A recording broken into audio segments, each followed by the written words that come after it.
This is the Buzz Adams Morning Show podcast. Barstool Talk Daily.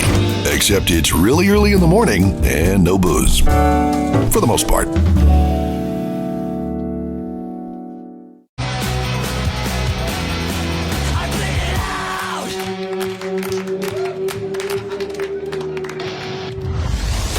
Buzz Adams Morning Show, Monday through Friday, 5 to 10. KLAQ and KLAQ HD1, El Paso, a town square media station.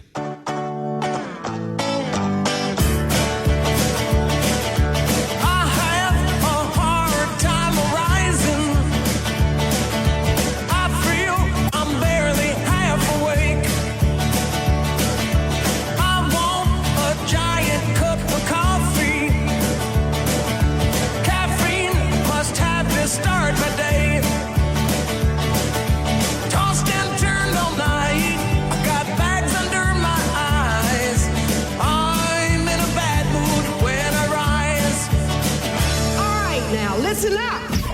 And now, it's time. The Q Morning Show is back. KLAQ is a bitch. Not playing around. This is the morning show on 95.5 KLAQ.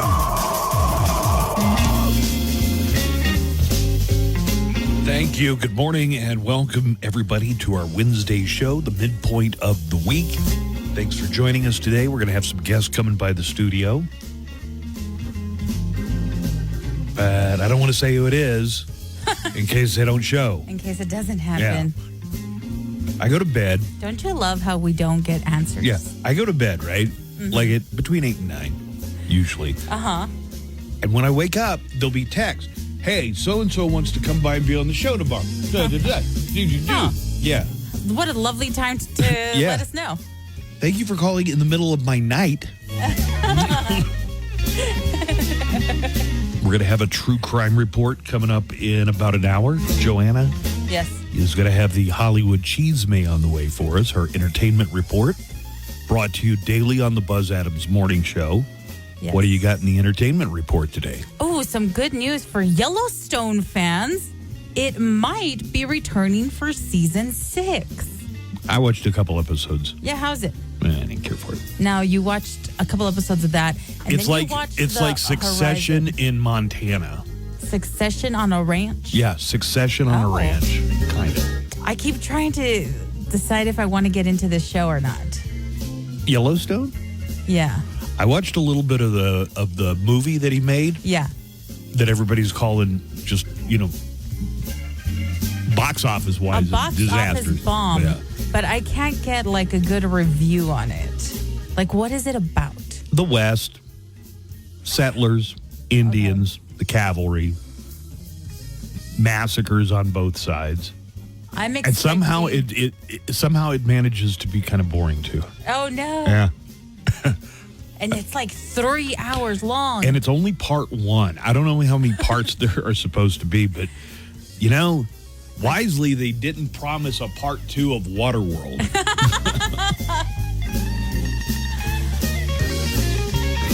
Let me give out our phone numbers. Always appreciate your phone calls, direct calls into the studio. For instance, if we're doing a contest or if you want to talk live with us on the air, you go this route and I'll get you on first. There's no waiting if you're actually on hold on the studio line. That number is 915-910-4995. That's 915-910-4995 to talk to us live or to call and leave a message on the neckline. We've got that available for you 24 hours a day, 7 days a week. Call and leave us a recorded message on the neckline. It's 844-805-NECK, 844-805-6325. Let's get a look at El Paso weather and find out how the rest of this week is going to play off. There is rain in the forecast. Not much today. We're going to say this afternoon around 4 or 5 o'clock in the afternoon, maybe 20% of El Paso is going to get some showers. That's how those percentages work. When they say 20% chance of rain, it doesn't mean, there's an 80% chance it's not going to rain. This blew my mind. Still does. Yeah. Every time you mention it, I've already heard it, but What that Mind means blown. is, 20% chance of rain this afternoon. They expect rain in about 20% of our coverage area, which is roughly El Paso County. 89 for the high temperature. Wow. We're in the 80s today for a high temperature, that sounds Joanna. nice. Tomorrow, partly cloudy. It's going to warm up a little bit into the mid-90s, 94, let's say. And then Friday, we're seeing a real chance of rain overnight Thursday, but then again on Friday, overnight into Saturday. Look for isolated thunderstorms, but a pretty substantial chance. We're putting it at about a 35% chance of rain on Friday night. And there's a chance of rain in the forecast for Saturday and Sunday as well, around 15%. It is going to cool off a little bit, upper 80s for the weekend for the high temperature. So that is the Golfer's Forecast, brought to you by Painted Dunes Desert Golf Course. You can set up all your tee times and reservations online at painteddunes.com. That's painteddunes.com. Or you can call them at the Pro Shop, and that number is 915-821-2122. That's 915-821-2122 for Painted Dunes Desert Golf Course. This is the final week of August. We are playing a ghost song of the day every weekday. So that means we have 3 more left in the contest. When you hear the ghost song of the day, be ready to call in, be caller 13. If you're our daily prize winner, you get the Ghost concert movie soundtrack called Right Here, Right Now, which is a fine prize. You'll enjoy it. Yes. But more importantly, you're in the running at the end of the month, which is just coming up in a few days. We're going to draw from all of our daily winners. We have an autographed Phantom guitar from Concord Records, and it is autographed by Tobias Forge of Ghost, and that could be yours. So we'll tell you what hour the Ghost song of the day is going to be played in, and we'll play a little bit of it for you so you'll know what to be listening for as August continues to roll on. Anything interesting happened since yesterday, Joanna? What happened since yesterday? It rained a little. Oh, did you get rain? I kept waiting for it to rain. I'm not sure it ever did at my house. It did, yeah. Oh, cool. All right. But then the sun came out and kind of ruined everything. You mean your nap? Yes. Yesterday would have been a great nap day, Yes. but sun came out. The sun came out and the birds were chirping. Don't Don't you just hate that? Yep. We're going to have a true crime report headed your way, and also random facts. We've got those in store for you this morning. Sweet. We're going to get started with Today in Sound Clips coming up here in just a few minutes. When we return, we'll have all of the day's news actualities and Today in Sound Clips coming up next. The Daily Calendar. Today, August 28th. It's crackers over the keyboard day. I wish I was making it up. So I guess eat some crackers over your keyboard. Then question your existence. It's also National Cherry Turnover Day. Cherries have a high rate of turnover. Sorry. It's also your favorite day ever, Power Rangers Day. I know what you're thinking. Nothing could be nerdier. But wait, it's Race Your Mouse Around Your Icons Day. Man, they must have been bored at the Geek Squad. And that's your daily calendar. Coming up after the Buzz Adams Morning Show, Glenn Garza and Daniel Paulus. Your phone in Mexico like trees. One network. Only with AT&T. Visit att.com/one network for details. El Paso's own live and local, the Buzz Adams Morning Show, 95.5 KLAQ.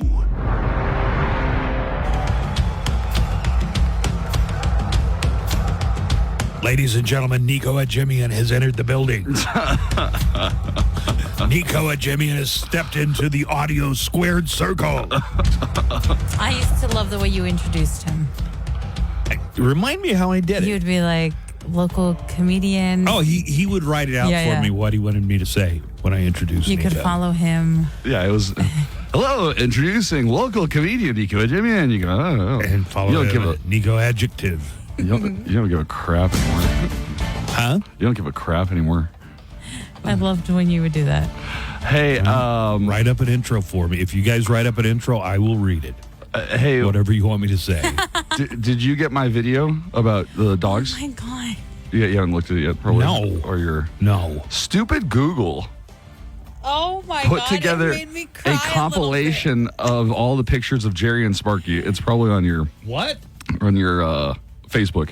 Nico has enough pictures in his phone that Google decided to make like a little montage of the boys. Dogs.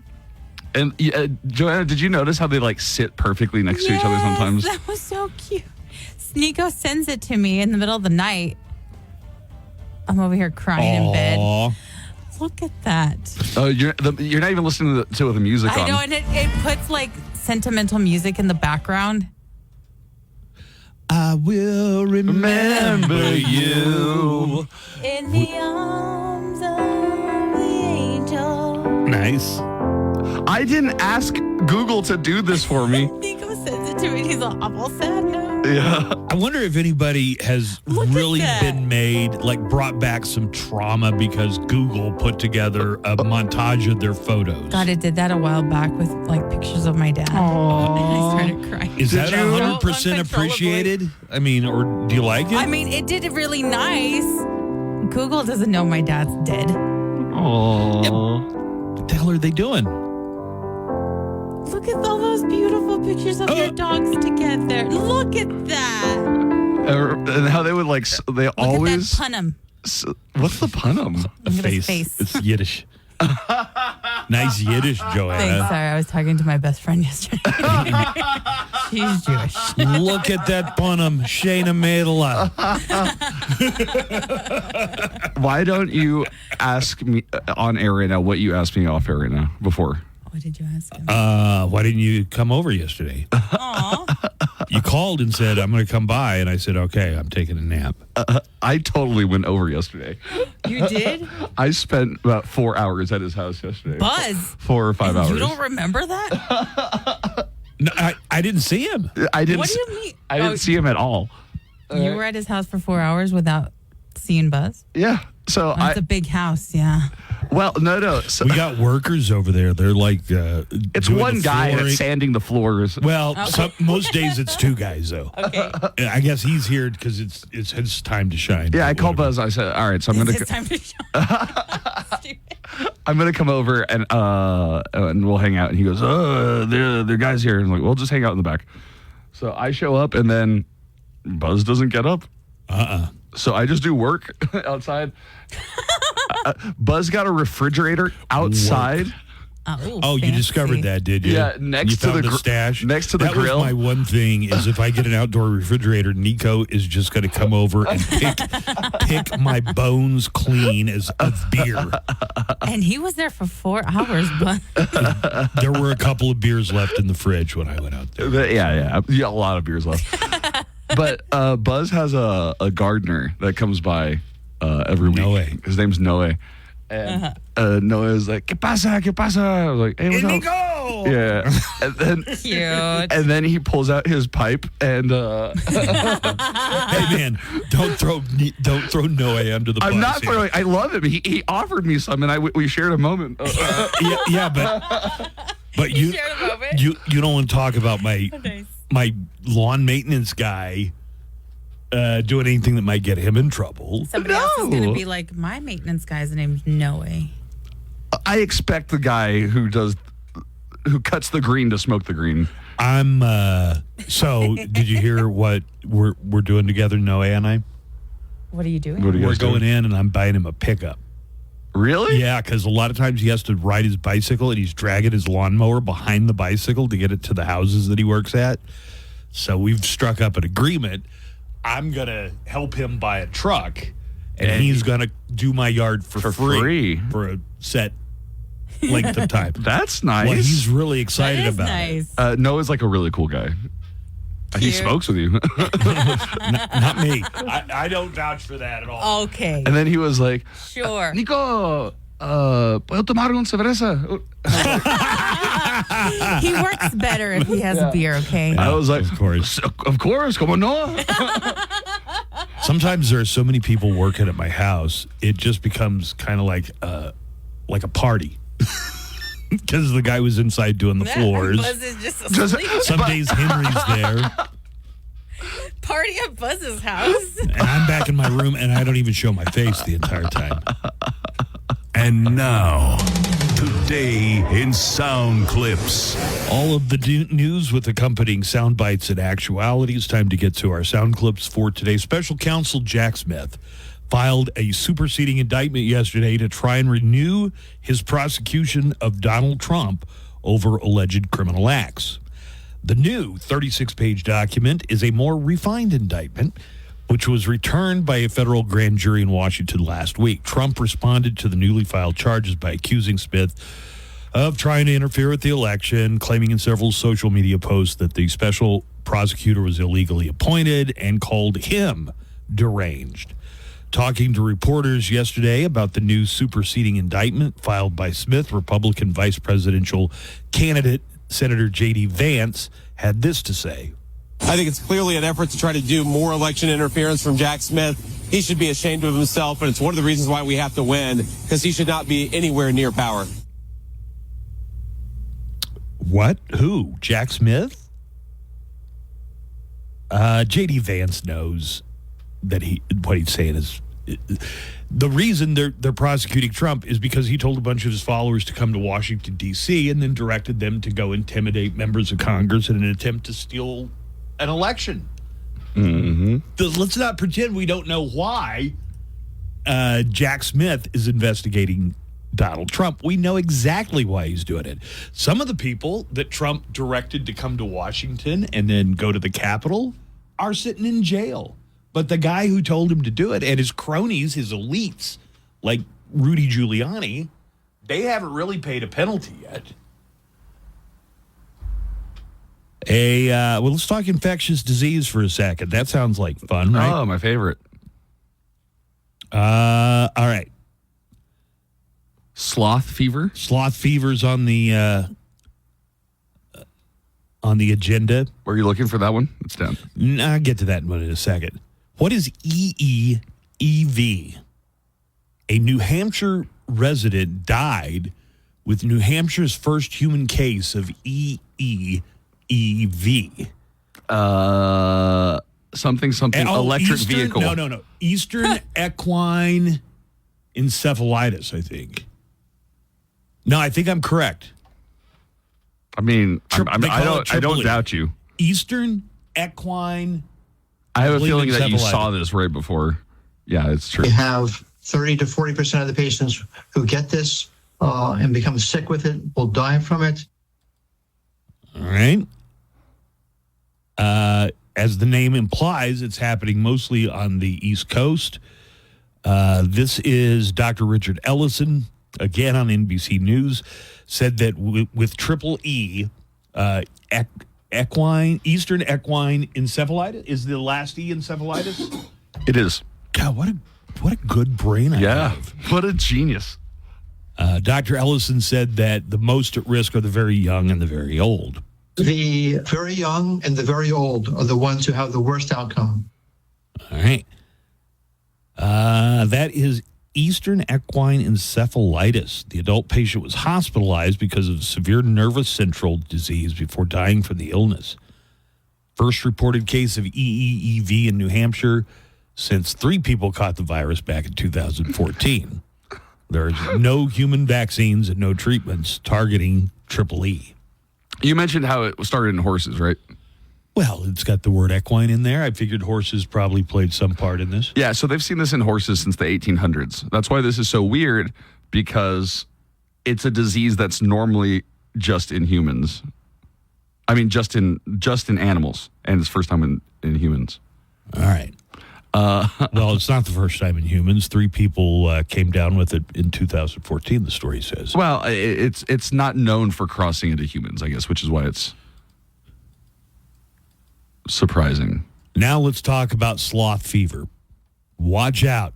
As if equine virus isn't bad enough, we have to worry about sloths. More than 20 people coming back to the U.S. from Cuba have been infected with Oropoche virus, also known as sloth fever. I got the sloth fever. That describes my bed rotting weekends. Yeah. I got sloth fever, baby. There's good news here, though. No one has died. There's no evidence that it's spreading in the U.S., but some people came back to the U.S. from Cuba and had sloth fever. The virus was first identified in 1955 in a forest worker in Trinidad and got the name sloth fever because scientists first investigating the virus also found it in the three-toed sloth. Here's Dr. Peter Hotez from the Baylor College of Medicine on News Nation. He said there are two problems involved diagnosing and treating mosquito-borne viruses in the U.S. First of all, a lot of the doctors aren't even trained to recognize these arbovirus infections, arthropod-borne virus infections. Problem number one. Problem number two, the early phases of the illness are very nonspecific, so the doctor or the healthcare provider doesn't really know what they're seeing. All right. I need to pause for a moment, take a phone call. Somebody's got something, and I might have to put them in their place. Hey, good morning. Good morning. A little under the weather this morning, Alrighty. but I caught a little bit of your monologue at the beginning, and you got a refrigerator in your backyard now, I hear, on your patio, and that's, by God, you just entered the society of redneck. Mm-hmm. You are a redneck if you got a refrigerator or freezer in your backyard patio. And I'll bet you anything, Buzz, every time you go to take a bath, you got to remove the transmission first from the bathtub. I bet you sure that's true. Adios. All right. It's so anyway, it's like my patio in the backyard has a little cutout for a refrigerator to go. Yeah. There's supposed to be it's not just like next a to the grill. freestanding. Right. It's up under the thing. It's not redneck at all. Yeah, it could be more redneck. I love Terry, thank you for your email. He says, oh, yeah, well, my gardener does heroin. Cowboy fans, good news. I could have reported on this yesterday, but Steve didn't come in. The Cowboys finally signed CeeDee Lamb to a historic $136 million contract extension. Here is Cowboys wide receiver CeeDee Lamb after signing that $136 million deal. Very excited for the moment. Cherish every bit of it. Shout out my agent. I'm grateful for the whole opportunity. Going back and forth, the phone calls with him. Obviously thanking God every morning. Get the chance to wake up and do what I do. But, yeah, man, it was surreal. Loved it. All right. So I guess we'll see CD for that first game. And it is official. Noel and Liam Gallagher of Oasis announced that they are getting the band back together. They're going to do a string of concerts in the UK next summer. And 2025 will be the 30th anniversary of their biggest album. What's the Story, Morning Glory? You know, that had Champagne Supernova and Wonderwall and stuff on it. Hey, what's the story of their 1996 MTV Unplugged performance? The famous story of Liam ruining their 96 MTV Unplugged performance and heckling his brother between songs from the balcony. So I guess they're on MTV Unplugged. And his brother's like, he goes up in the balcony and starts heckling his own brother. Me and him are like telepathic, you know what I mean? I know my brother better than anybody else. When both come together, you have greatness. We made people feel something that was indefinable.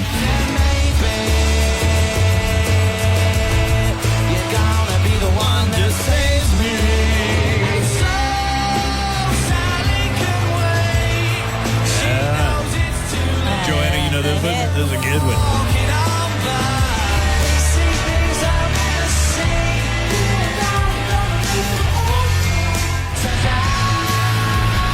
This is it. This is happening.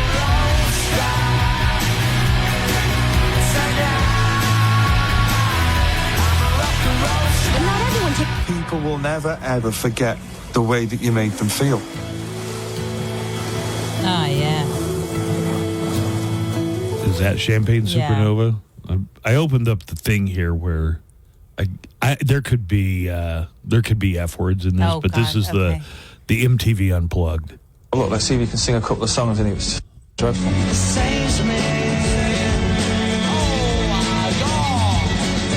We had the whole crew there. Everybody was standing by. So the decision was, let's go ahead and tape the show, and then we'll see what happens after that. As they said, ladies and gentlemen, Oasis. We just walked out and he wasn't there, and he's just like, I'm not doing it. Still like, thanks a lot. Liam ain't going to be with us tonight because he's got sore throat. We started to do the show, Oasis minus Liam. I remember hearing someone say, Liam's in the house. One of the camera guys hands up, and there's Liam with some champagne.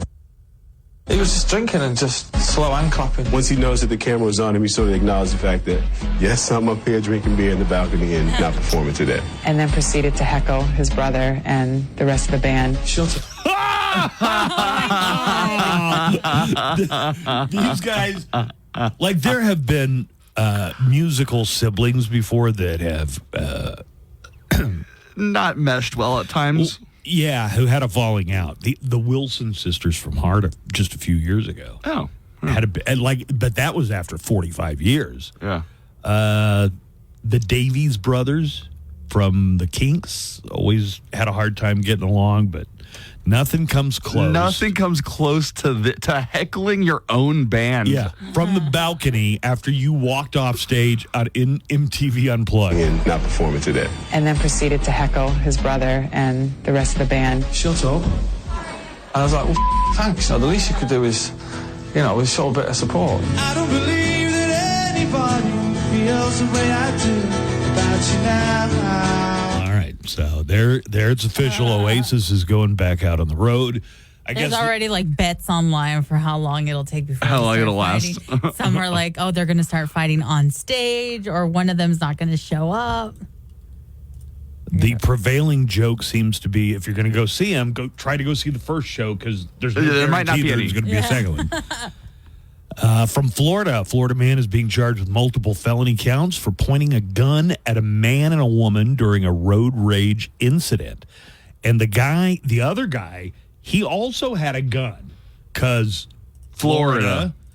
Here is Sergeant Dominic Masidi talking about the road rage incident in which both parties had guns. Suspect in a black Mercedes, for whatever reason, consistently was brake checking them. And he's cursing, he's agitated, he's challenging the driver to get out of the vehicle, and the driver is remaining as calm as he can be. The driver, as you can see in the video, is armed himself, showed extreme restraint and not using his firearm in self-defense. All right. You never know who's going to have the bigger gun in Texas and Florida. I'm thinking I need to get a gun.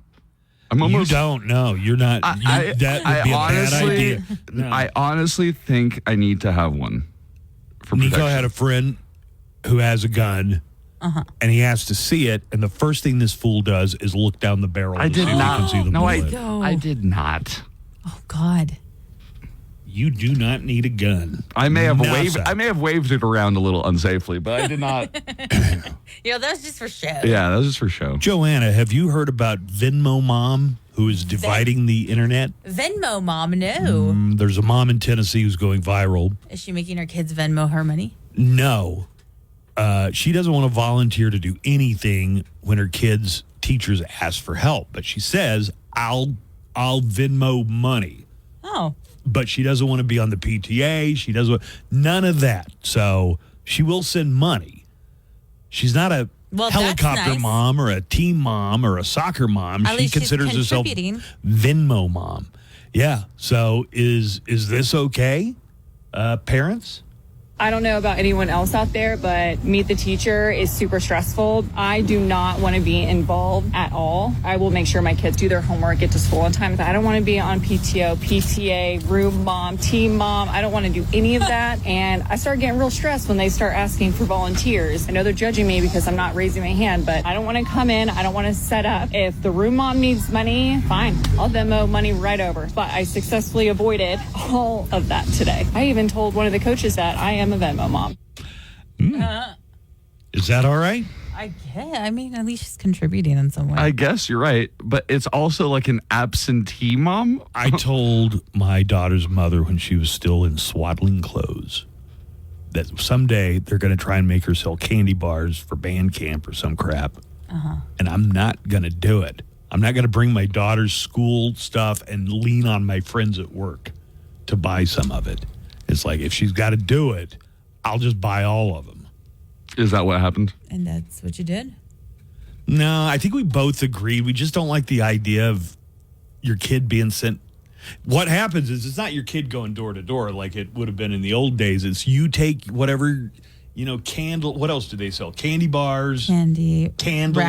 Wrapping paper. Oh, that's a big you one. take it and you just kind of lean on your friends, probably because they had kids a few years ago that you bought their crap, peanut brittle or whatever. Popcorn. Yeah. And I'm like, I'm just not playing that. Good Lord. When does Beetlejuice come out, Joanna? Because they're really ramping up the PR for it. September 6th. And that is going to be Next Friday? Friday, yeah. Next Friday. So Michael Keaton did a Hot Ones parody. It's Michael Keaton interviewing himself as Beetlejuice with Hot Wings. Beetlejuice gets a little gassy here from the wings. First of all, welcome to the show. How long is this going to take? I got to get to the spa. Who are some of your influences? Well, Napoleon was a pal. Bieber, of course, for obvious reasons. Caligula was a wild man. I'm going to say that. How are the ribs, by the way? So it's eerily reminiscent of a guy I ate in Seattle. I got a question for you. Who the hell are you? You know what the movie's called, the sequel to Beetlejuice? Beetlejuice. Don't say it 3 times. Are you two crazy? Beetlejuices. It's just Beetlejuice. I guess the third one. When they come out with the third one. That'll be the other one. So, and that is today in Sound Clips. Let's take a break. I've got random facts on the way for you here in just a few minutes. It's Wednesday, everybody. We're going to get to some of your phone calls a bit later on. Joanna has got the Hollywood Cheesemate at the top of the hour, and also a true crime report is on the schedule for today. More of the Buzz Adams Morning Show's coming up right after this. To learn more, visit you and get started today. Don't give up. Rise up at Western Tech, college for the real world. Live from the KLAQ studios, the Buzz Adams Morning Show. Courtesy of Glasheen, Vyas, and Enderman Personal Injury Lawyers at GVILaw.com.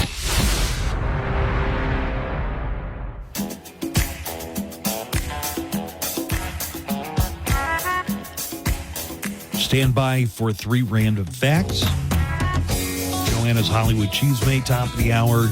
And a true crime report in the 7 o'clock hour. We are going to have a dining deal this week if you haven't heard about it. Let me tell you, Oasis Lanes at 1660 North Zaragoza is doing the dining deal. That means $50 of food and game cards you can get for just $25. So you can use the $50 card for food, non-alcoholic beverages, and games. They've got 40 bowling lanes at Oasis Lanes. They also feature an arcade with virtual reality. Oasis Lane Specialty Kitchen has everything from brick oven pizza and loaded fries to handheld shareable plates, craft beer, spirits, your favorite cocktails. So that is 10 a.m. on Friday. Our dining deal will go live. We have 100 of these, so if you're one of the first 100 people, you get $50 certificate for Oasis Lane for only $25. Find out more, go to KLAQ.com and click Dining Deals on the must-read bar or the Dining Deals button on the KLAQ mobile app. Got a phone call here, and then I want to tell you about the Chris Jericho cruise. Oh, cool. Registration continues on KLAQ to go on Chris Jericho's Rockin' Wrestlin' Rager at sea. What is up, Mo Show? Hope you guys are doing well. Wrestling guy. So, yesterday you guys were talking about fears, and you guys are trying to get Buzz to say his fear. Buzz, you should have just yelled Peach Cobbler. Peach Cobbler! It would have stopped. Peach Cobbler! All right, you guys, y'all have a good one, man. So, just a quick update for everybody listening. I have... Not just fears. Phobia specific. goes beyond just, I have fear of anything that could hurt me, I guess, but a phobia, like where I lock up and I'm immobilized with fear. Only one thing in the world. Them frogs. Or toads. Frog toads. What's the difference? Yeah. They're different species. So I have confirmed with our wonderful head of the zoo, Joe Montesano. He will be in next Thursday. Oh, God. With us. Not tomorrow? Not tomorrow. Not a good day. Next Thursday? Yeah. Why? I have my... colonoscopy that day? So you're going to have to leave early that day? Yeah. No, I don't believe you. No. Make it for... I don't want to do it, man. If he's going to bring in a giant frog... A bullfrog. Yuck. No, and he's bringing in a snake because that's Joanna's. Yeah. And yours was spiders. Yeah, so he's spiders. I'll let spiders, tarantulas, whatever, crawl all over me. No. I mean, I don't want to get bit by a black widow or a brown recluse. He's bringing a tarantula, maybe a boa for Joanna, Oh, God. and a big bullfrog for you. And what are we going to do? You have to touch him. Can he bring Confront one of your the frogs that secretes a psychoactive substance off its back? I'll check. Yeah. So we're going to face our fears? We will be facing Dude, I'm not our fears. joking. I'm not like, oh, I really hate spiders. I'm serious, man. I know. I don't like these. I might swallow my I don't tongue. like this entire thing. Neither do I. Then why did you set it up? Out at last minute. Get on board Chris Jericho's Rock and Wrestling Rager at Sea. We are going to give out code words. This is a code word contest. So when you hear code words on KLAQ, enter them for an increased chance of winning. We give out the code words in the 10 o'clock a.m. hour, the 2 p.m. hour, the 5 p.m. hour, and the 8 p.m. Enter that code word on the KLAQ mobile app, and you could win this trip. It leaves out of Miami on January 31st. You've got a double occupancy cabin on the Norwegian Gym. It's a 4-night cruise out of Miami to the Dominican Republic. All meals are included. Admission to onboard wrestling matches, rock concerts, podcast sessions. You get to meet Chris Jericho and his famous friends from the worlds of rock and wrestling. We're going to give you a $1,000 travel voucher, and the contest also includes $500 spending cash. You can see what the event is like and find out if they still have any more cabins available. They just might. Go to ChrisJerichoCruise.com. That's ChrisJerichoCruise.com. And it is brought to you by Hotel Indigo El Paso downtown, where the ultimate staycation awaits you. Unwind with cocktails at Circa 163. It's Hotel Indigo, 325 Kansas. Hey, Joanna. Yes. Did you get my picture of the space cat? I did. Yeah, that's why I asked you. So, Buzz, I was messing. I like the way you asked. Imagine a space cat. Yeah, I just asked. Facebook has it now. AI. Facebook has a meta AI. Yeah. So in Facebook, I just go. What did I say, Joanna? Imagine a space cat. And it gave the cutest picture of a cat with the astronauts. In thing case on. you're wondering what Nico's and I's conversations will sound like. They look ridiculous, and it's pretty much all about cats. Yeah. But he popped out I was going to bring that AI up yesterday. Mm-hmm. Okay, so we had a question whether or not T.E. Lawrence of Arabia, Lawrence of Arabia, the real life guy, not Peter O'Toole. Oh, okay. If he was the first Westerner to go inside Mecca, I thought I'd heard that somewhere. So he asked his AI, and the guy's like, I don't see anywhere that T.E. Lawrence was one of the first Westerners. Yeah, Joanna, and he puts Why are you giving it a... It's how it talks. That's how it talks, exactly Joanna. how it talks. And it also is like, maybe you could give me some more details about, like the AI is doing that. Would you like to hear it? Okay. Ask him what. What? The thing that you were saying yesterday about Meinert's Hagen's Haversack? Yeah, ask it to explain Meiner's Tavern Haversack. Please explain Meinertz-Hagen's haversack. Haversack. Haversack is like a...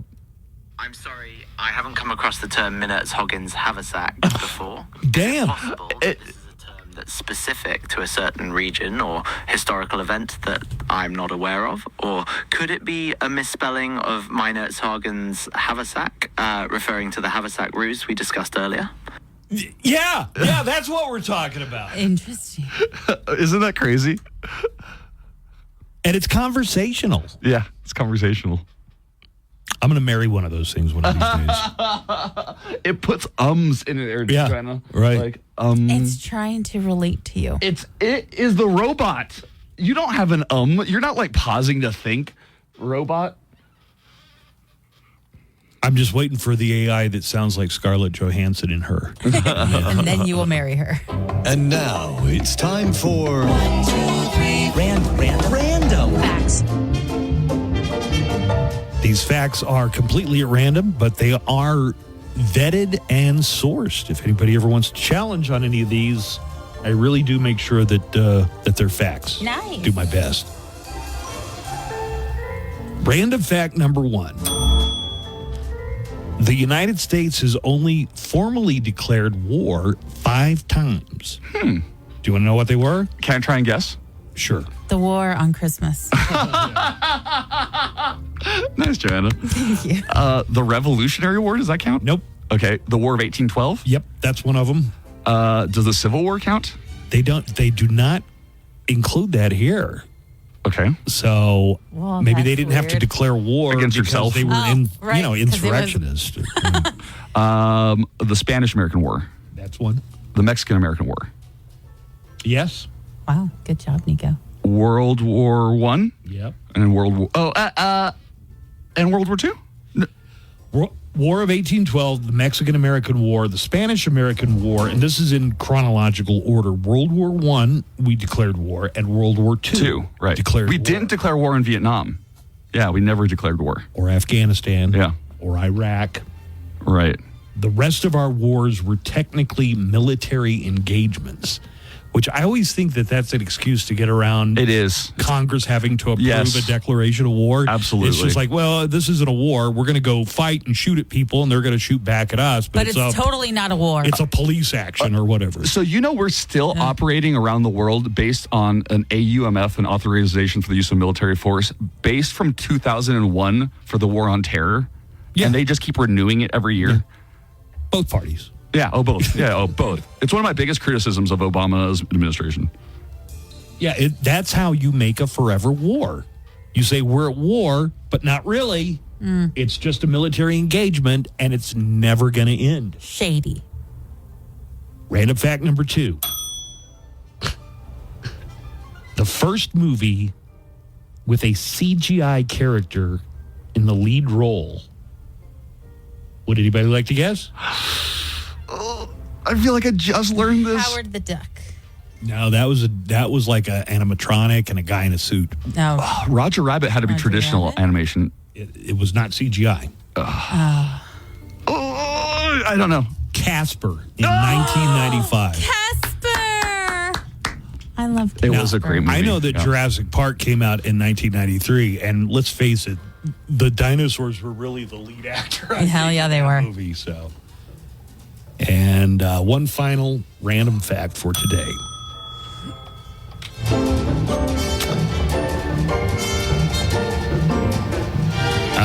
The Chuck in Chuck Norris is not short for Charles. Chuck Norris's first name is not Charles.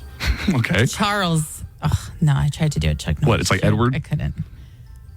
Wait, you tried to do it Chuck Norris style? The joke, they're like, oh, sleep. I can't think Wait, of one. what?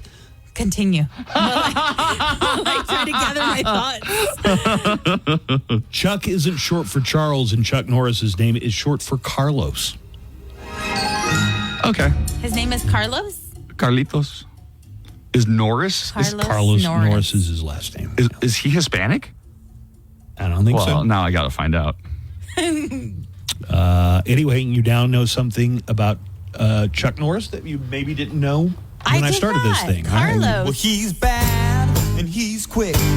And he'll bust your ass with a kung fu kick. Chuck Norris. Chuck Norris. Chuck Norris. Chuck Norris. Whoa. He may be old, but he's no fool. He's got a PhD from not busting school. Chuck Norris. Carlos. A lot of people seem to think they can take him. He'll throw a ninja on his back and he'll break him. Anybody wants to step to see that roundhouse kick to the roundhouse kick to the face. Oh, he had a threesome with Bruce Lee. He's got a belt so black it's in the NAACP. Chuck Norris. He had a belt so black. Talking smack, you think you're hot. Watch him tie your in a double winter knot. Chuck Norris.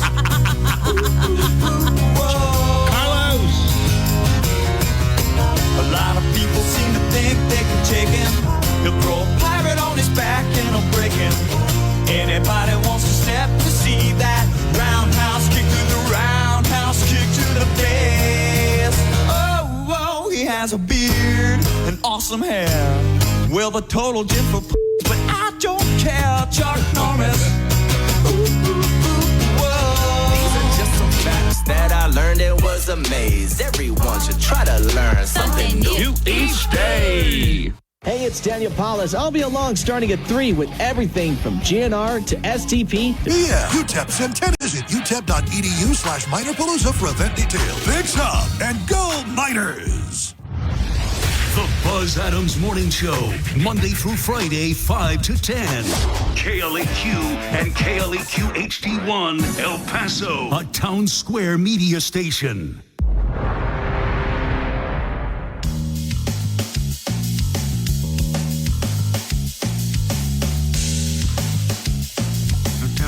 This is the Buzz Adams Morning Show. Thanks for joining us today, everybody. We've got a true crime report on the way later this hour, but Joanna's going to get to our Hollywood Cheesemay entertainment news coming up shortly. Hey, Joanna, I got to ask something. What's up? So people have been telling me lately, and I just got a message about this. Okay. Let me read this. Always love to listen, but lately you're so mean to Buzz. Yeah. You are. Take it easy on the old guy. Not appreciated, by the way. Are you kidding me? Do you think I'm mean to Buzz, Joanna? I don't think you're mean to him. Because you guys seem to bicker a lot. I feel like I'm on defense as much as You both are, yeah.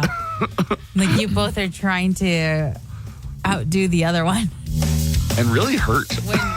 And you guys really like dig deep to hurt each other, which is a pillar of a friendship, a steady, good friendship where you can, joke around with each other like that. I blame Buzz. I've been conditioned from a hostile environment to lash out in self-defense. It's like Thunderdome on this show. 2 minutes, 1 minute leave. Hey, do you know what they did with O.J. Simpson's remains? I do, yeah. Yeah. Wait, do you have it coming up with the Hollywood No, Cheesemay? but I just know what happened. They sent it to Madame Tussauds. Well, he was cremated. Oh. And now, apparently, he's jewelry. Oh, did they turn the ashes into stones, I guess? Or mineral, yeah. Yeah, I don't know if you'd call them diamonds or... Yeah, what is that? What is it exactly? But his lawyer says that his cremated remains have been made into cremation jewelry that was given to his 4 kids. Let that sink in for a second. He's got Sydney and Justin, who were children when their mom was killed by O.J. They were both under 10 when their mom, Nicole Brown Simpson, was murdered by... Your guess is as good as mine. OJ has 2 older kids, Arnell and Jason, with his first wife, Marguerite. Marguerite? Yeah, are the kids going to wear, especially the younger kids, Justin and Sydney, are they going to wear Thanks, Dad. the cremation jewelry? Thanks for killing Mom and for giving me this useless necklace. Do you think Dad is more of an autumn or a summer? I got an update on the Boeing Starliner astronauts. Hold on, real quick, going back to the OJ thing. I was reading something about parents or boomers, I guess you could say, your generation. I'm not a boomer. Or Gen X, whatever. Damn right. Is arguing with millennials and Gen Z because Gen Z and millennials, some younger ones, are going, hey, did you know about this O.J. Simpson trial? And let me describe it to you. And so... Wait, who's saying that? Younger people, like people who weren't born. There's this whole thing going on, and I think it's a thing where Gen Z is now trolling people where they're discovering these crimes. Like, have you heard of this John Benet Ramsey? And then they're going on like TikTok or Instagram. But you think they're just doing it to provoke a reaction? Trolling, yeah, to get the views and stuff. But a lot of them are like, and have you heard like all these crazy theories about O.J. Simpson? And they kind of make it seem like they think that they're the ones who cracking discovered the case it. on it. Yeah. I think our experience of that was different. So I was like, when OJ killed Nicole, when somebody killed Nicole, I was like 20, 25. Oh, you were doing the show, right? Yeah, I was already doing the show. Oh. And you guys were still in maybe grade school or middle school, right? Right. What year was that? Like 94, 94, 95. Oh, yeah. Kinder. It was on TV around the clock. Mm-hmm. If you turned on MSNBC or Fox or CNN back in those days, it was wall-to-wall OJ trial coverage. Mm-hmm. In Tulsa, where I grew up, there was a legendary AM country station that flipped its format to all OJ country. No, OJ coverage, not country. Did he sing country music? No. They dropped their country music format and just carried the OJ trial all day long. That's interesting. It's nuts, right? Must have been good for their ratings. It was a real phenomenon when it was going on. One of these millennials or these Gen Zers were saying, did you know that when you want to call for help, we call 911 in honor of the 9/11 victims? Oh, my God. But I think they're just trolling. I don't know. But they make it sound so sincere that you're just like, it really evokes like this reaction out of you where you're like, you're Shut so up. stupid. Yeah. Let me tell you an interaction I had with my high school senior, okay? Okay. Who's going to turn 18 in like 1 month. Oh, but Not quite. A little more. So I picked her up. She still can't drive. Leave the girl No, alone. she does. She totally picked it up. Oh, good. No, she's really gotten her confidence driving. I noticed her and all of her friends don't drive. That is like even her brother's. Well, her sister got her driver's license, around the time you're supposed to, which is what, 16, right? Yes. Do you get a permit at 15 and a half? Yeah. You can get a learner's permit. Yeah, you get a learner's permit. You know, one thing that other states do that Texas, or at least El Paso, doesn't do? Driver's ed in high school? Driver's ed as a high school class, as an elective or whatever. That's a great way to, Yeah. I'm kind of shocked that they don't do that at El Paso. So I picked, they had an early release one day last week. And I picked, or two weeks ago, I picked up my daughter, and she was like, "Oh man, it's so hot." I'm like, "Yeah, if the workers aren't there, like if the work guys aren't there, I'm gonna go get in the pool." And she's like, "Wait, why only if the work guys aren't there?" And I said, "Well, these guys are working, and I don't want to be hanging out by my pool while these guys are working." You don't want to seem like that guy. Like, right? We're over here working our ass off, and this guy That is in his made pool. no sense to her at all. She said, "That's stupid. You're paying them, aren't you?" I guess in a way she's right. Okay, but I don't want to be lounging by my pool while these guys are inside laying wood flooring. Right. Like if somebody's cutting your grass, you're not going to sit outside with lemonade watching them do it. That is like a huge thing online where people are like, what do we do when like the yard guy is here or when there's a plumber fixing something? You don't want to hover over them. Like, what are you doing? But do you just want to lounge and watch TV? Right, or you sit down, but you're not like comfortable about it either. I go to another part of the house. Well, at first, I say hi. I offer him a drink or anything, and is like, "Is there anything I could do to help?" And as soon as they say nope, I said, "I'll get out of your way." But I would not get out of your way and go lounge by the pool. Yeah, it's usually a question I ask my mom. Is there anything that I need to do on my end to help out here? No, it's fine. Yeah. We got it. And then you're just like sitting uncomfortably in your own house. But there is zero chance that I'm going to go out and hang out by the pool. No, I get what while you the mean. workers Like, are working it feels inside. like icky.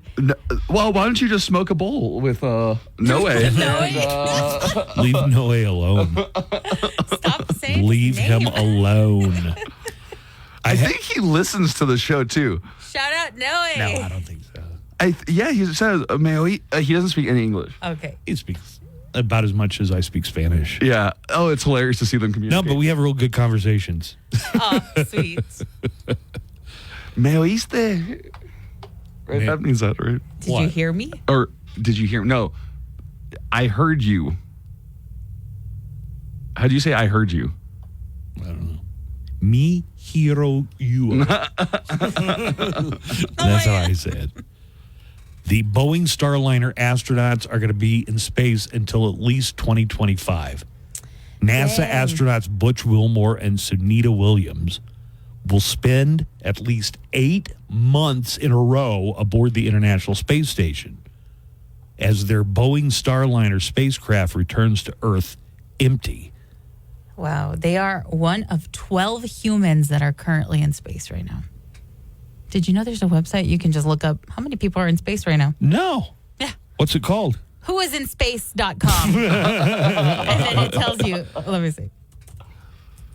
And it'll tell you, like, there are 12 humans in space. And then it tells you and gives you pictures of who it is. So I bet it smells real bad in there. And it gives you, like, how long they've been there, the total time in space. Someone's been up there for 1,084 days. Really? Yes. 1,084 days? Mm-hmm. God, you got to get a new license plate at that point when you live someplace that long. Now, what's the issue with the ship they went up in? That's the Boeing Starliner, right. And it had a helium leak. And It did. Boeing is like, you know what? It'll be fine. We'll patch it up. They're like, you could totally do it. We'll put It's a little doable. We'll put a little Gorilla Glue and some Duct tape on it and fix it. And NASA doesn't want to do it. And they're doing this thing that Boeing must hate more than anything else. They're getting SpaceX to go up in 2025 and get these astronauts back. Yeah, I heard That's the competitor. The Boeing CEO was apoplectic, just went crazy over it. Yeah, it's like, wait a second. But I don't know if I'd trust Boeing. Doors fall off their airplanes. So if they're saying we can get the astronauts back safe, I'm a little skeptical. But we do have a song. Oh, good. For those brave astronauts, Oh, good. Butch Wilmore and Sajida Williams, who are stuck in space. Just sit right back in your space capsule. You are not going home. The Boeing ship that took you there is another mission blown. No friends, no pets, no Halloween. In orbit you will roam. You might just meet some aliens and get an anal probe. So join us back on Earth, my friends. We miss you very much. We'll see you in person again next year, 'cause Boeing really sucks. Joanna's Hollywood Cheese Made. Joanna's Hollywood Cheese Made. Joanna, tell us more. Here is Joanna Barba with our Hollywood Cheesemate and news from Hollywood. Good morning, Joanna. Hi, good morning. Netflix has dropped a teaser for the upcoming crime series Monsters, the Lyle and Eric Menendez story. Great. Another thing for Gen Z to be like, look what I just discovered. This time it's giving us a closer look at the family before the horrific and brutal events that took place. The 1-minute long teaser opens with the Menendez family parents, Jose and Kitty, and their sons Lyle and Eric posing for a family portrait. But it's clear that something is very wrong with this picture-perfect family as the boys look visibly uncomfortable around their father. Here is a clip of the trailer. I need to know. I don't want there to be any more lies between us. I won't tell anyone. It is over. Stop. I'm going to fix this family. He's going to fix the family. Wait, is that an actor? Yes. Oh. So Dune 2 star Javier Bardem and American Horror Stories Chloe Sevigny play the parents, Jose Menendez and Mary Louise Kitty Menendez. And Nicholas Alexander Chavez and Cooper Coach play the sons as Lyle and Eric. During their original 1993 trial for the murder of their parents, the Menendez brothers claimed they shot Jose and Kitty Menendez in self-defense after suffering years of sexual abuse at the hands of their father and with the knowledge of their mother. The trailer ends with the Menendez brothers in an embrace. Monsters, the Lyle and Eric Menendez story hits Netflix on September 19th. Now, why are they monsters? That's just the name of the series. That's how they were portrayed in the media, weren't they? Because the first, it's They part of killed the their series. parents. I mean, it's part of a in series. So the self-defense. first they one. say. It didn't seem... this trial was kind of going on in generally the same time as the OJ, a little before, I think. But it does not sound like the jury was buying their story being abused. Right. I mean, because they immediately, after their parents died, started spending a lot of money and stuff. And to answer your original question, it's called Monsters because that's the name of the series from Ryan Murphy. The first one was Monster, the Jeffrey Dahmer story. Got it. And this one is two of them, so Monsters. Francis Ford Coppola has revealed in an interview with Rolling Stone that he intentionally set out to cast canceled actors for his self-funded sci-fi epic Megalopolis, which he didn't want to be a, quote, woke Hollywood production. All right. This included outspoken conservative and avid Donald Trump supporter Jon Voight and Shia LaBeouf, who had barely worked since being accused of sexual assault in 2020. Coppola said, quote... No Kevin Spacey in there? No, Kevin, unfortunately not. I guess he was busy. Coppola said, quote, the cast features people who were canceled at one point or another. There were people who are arc conservatives and others who are extremely politically progressive, but we were all working on one film together. That was interesting. Yeah, they had Jon Voight. Just said that. Some of the people who have seen it say that it's really weird.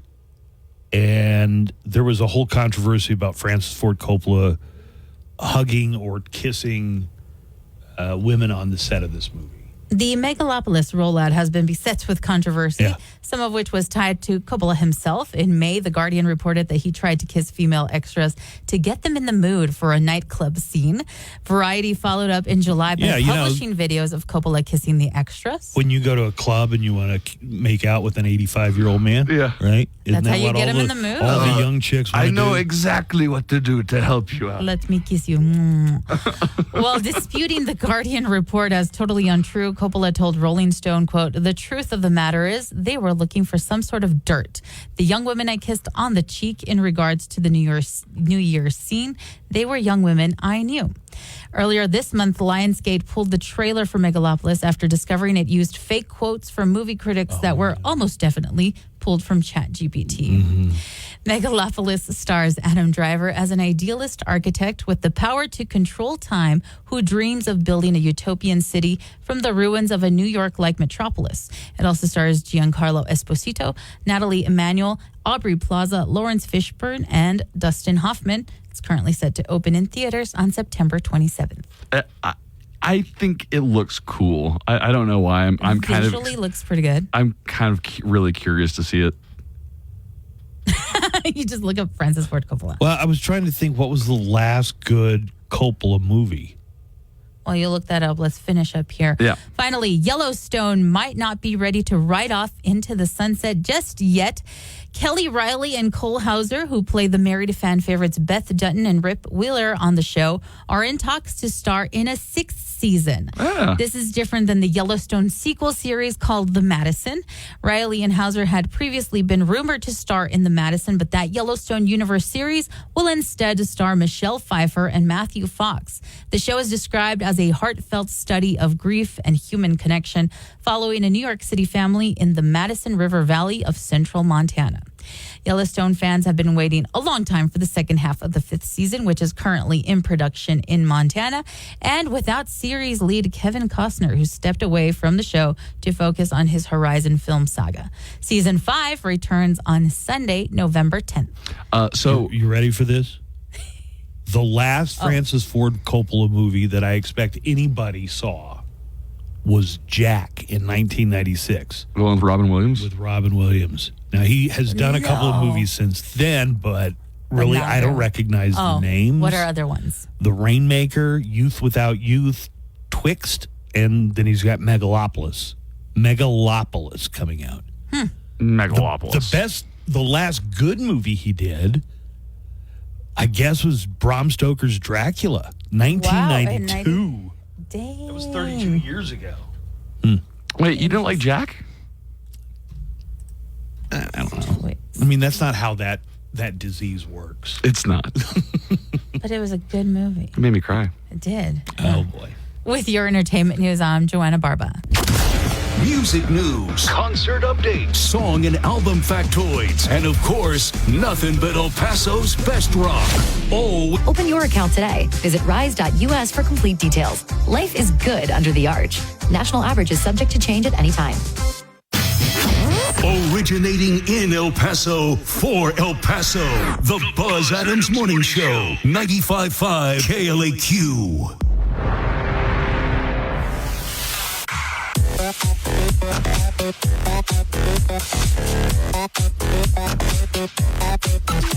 All right, we've got a true crime report coming up in just a couple of moments. We'll get right into that, but I thought we'd get some calls. Yay. First of all, my daughter doesn't get why I don't want to hang out by the pool while there are guys working in my kitchen.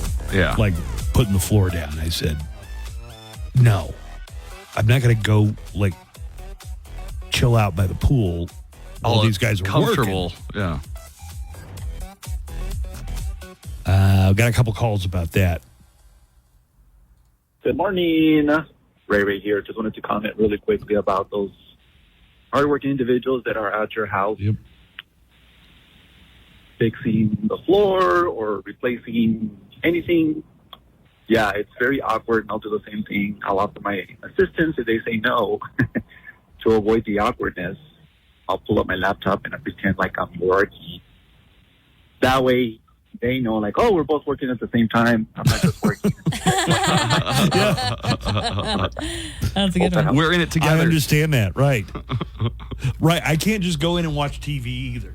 That just feels like lazy while these guys are there, sanding the floor and cutting planks down to size and that sort of stuff. And by the way, when I say, do you need any help? There is not one damn thing I can do. No, you couldn't help them. That's why I called you, because I don't know what to do here. But let me still offer some help. I still got to make a show of it somehow. And my daughter just does not comprehend that because she's one of these Gen Zs.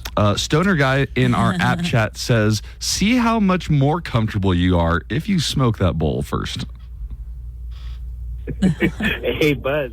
Also, if you don't want to hang out by the pool when the workers are there, it makes it seem like you're saying, I don't want to show the workers all of this. Yeah. You know? I charge for this.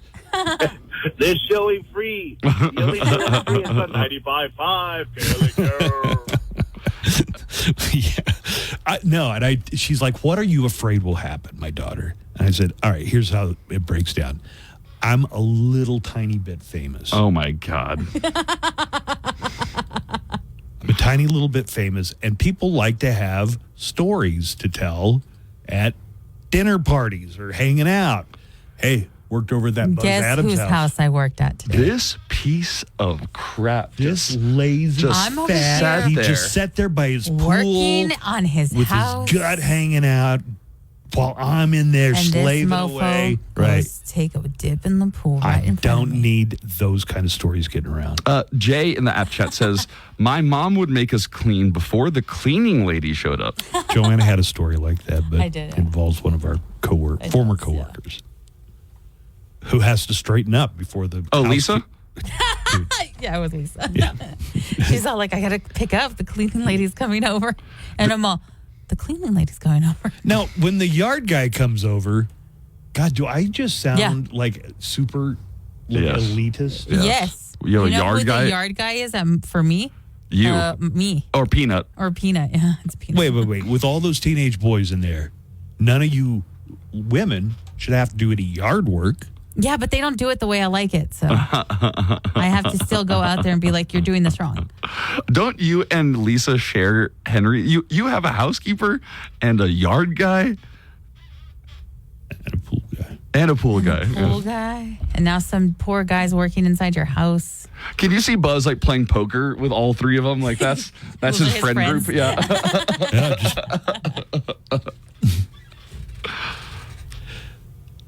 Those guys work for a living. You know what I mean? Somebody is saying they can barely hear you. They can barely hear me? I guess so. That would be very odd. One more call, and then we'll do that true crime report for you. Okay. Morning show. Good morning. Two things. I heard rumors that Scooter from the show that we all loved on Netflix about the cars here in the U.S. Tex-Mex Motors. Mm-hmm. I heard that he had died. Well, let me just stop right now. Scooter's alive and well. It's Rabbit, his partner, that passed away. I just talked to Scooter yesterday, and he might be coming by on Friday to talk to us about everything. Yeah. So Rabbit Pitts, who's Scooter's partner, passed away after a battle with, it was cancer. I think it was stomach cancer. Mm-hmm. Any truth to that? No. I haven't been able to check the online reporting or anything such as that. I've been a little under the weather, by the way. The second thing, COVID. Is there an uptick on that? I just got that damn thing. I believe I'm over it now, but I just got it, and I'm back at work. Please answer those two questions for me. Thank you all. Have a good day. Scooter is fine.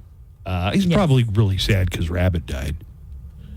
Can't blame me because the rabbit done died. That's an Aerosmith lyric, by the way. Rabbit was only 45 years old. Right. He passed away. So, terrible to hear that. But no, it's not Scooter. As far as COVID, Joanna yesterday had a story about an outbreak of COVID at the DNC. I had that story. Oh, you had that story. Right?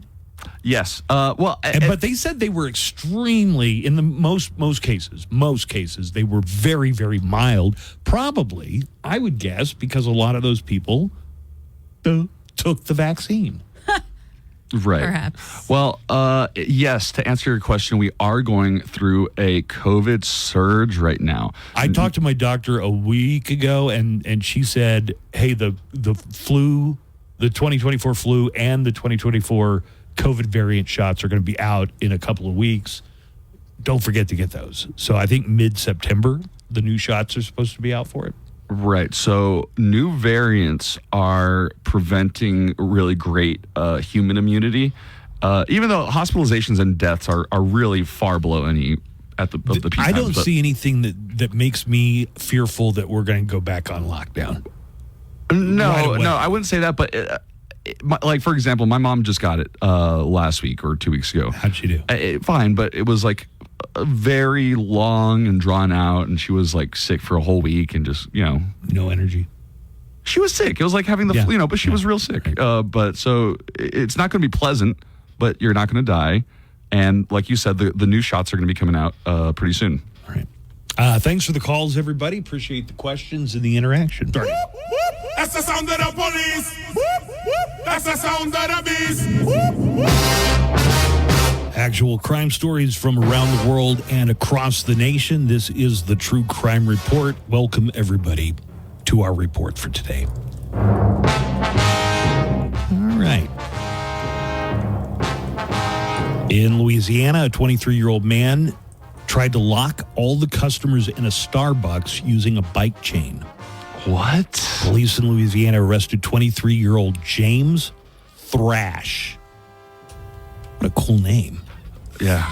James Thrash. What is he, on Wednesday. Singer for a metal band?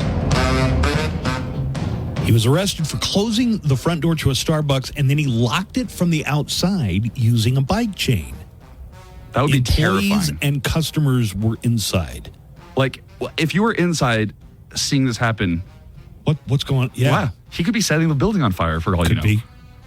Everyone inside was alarmed for several seconds, but then realized there were two other exits and the drive-through window. Oh, phew.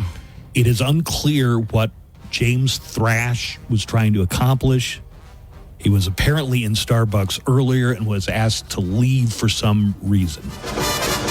He is now facing charges of terrorizing and false imprisonment. But I like the part where it's like they were alarmed for a few seconds and then realized there were other exits. Well, there's other exits. It wasn't really thought out well. Well, let's put this one as a nominee for Parents of the Year. The state of Missouri took custody of an 8-week-old infant after finding that the infant's parents had only been feeding him goat milk replacement, mashed up Vienna sausages, and Mountain Dew Code Red. I'm sorry. That is no, that baby would be sick. Goat milk replacement, mashed up Vienna sausages, and Mountain Dew Code Red. That is awful. I bet these parents don't get their kids vaccinated.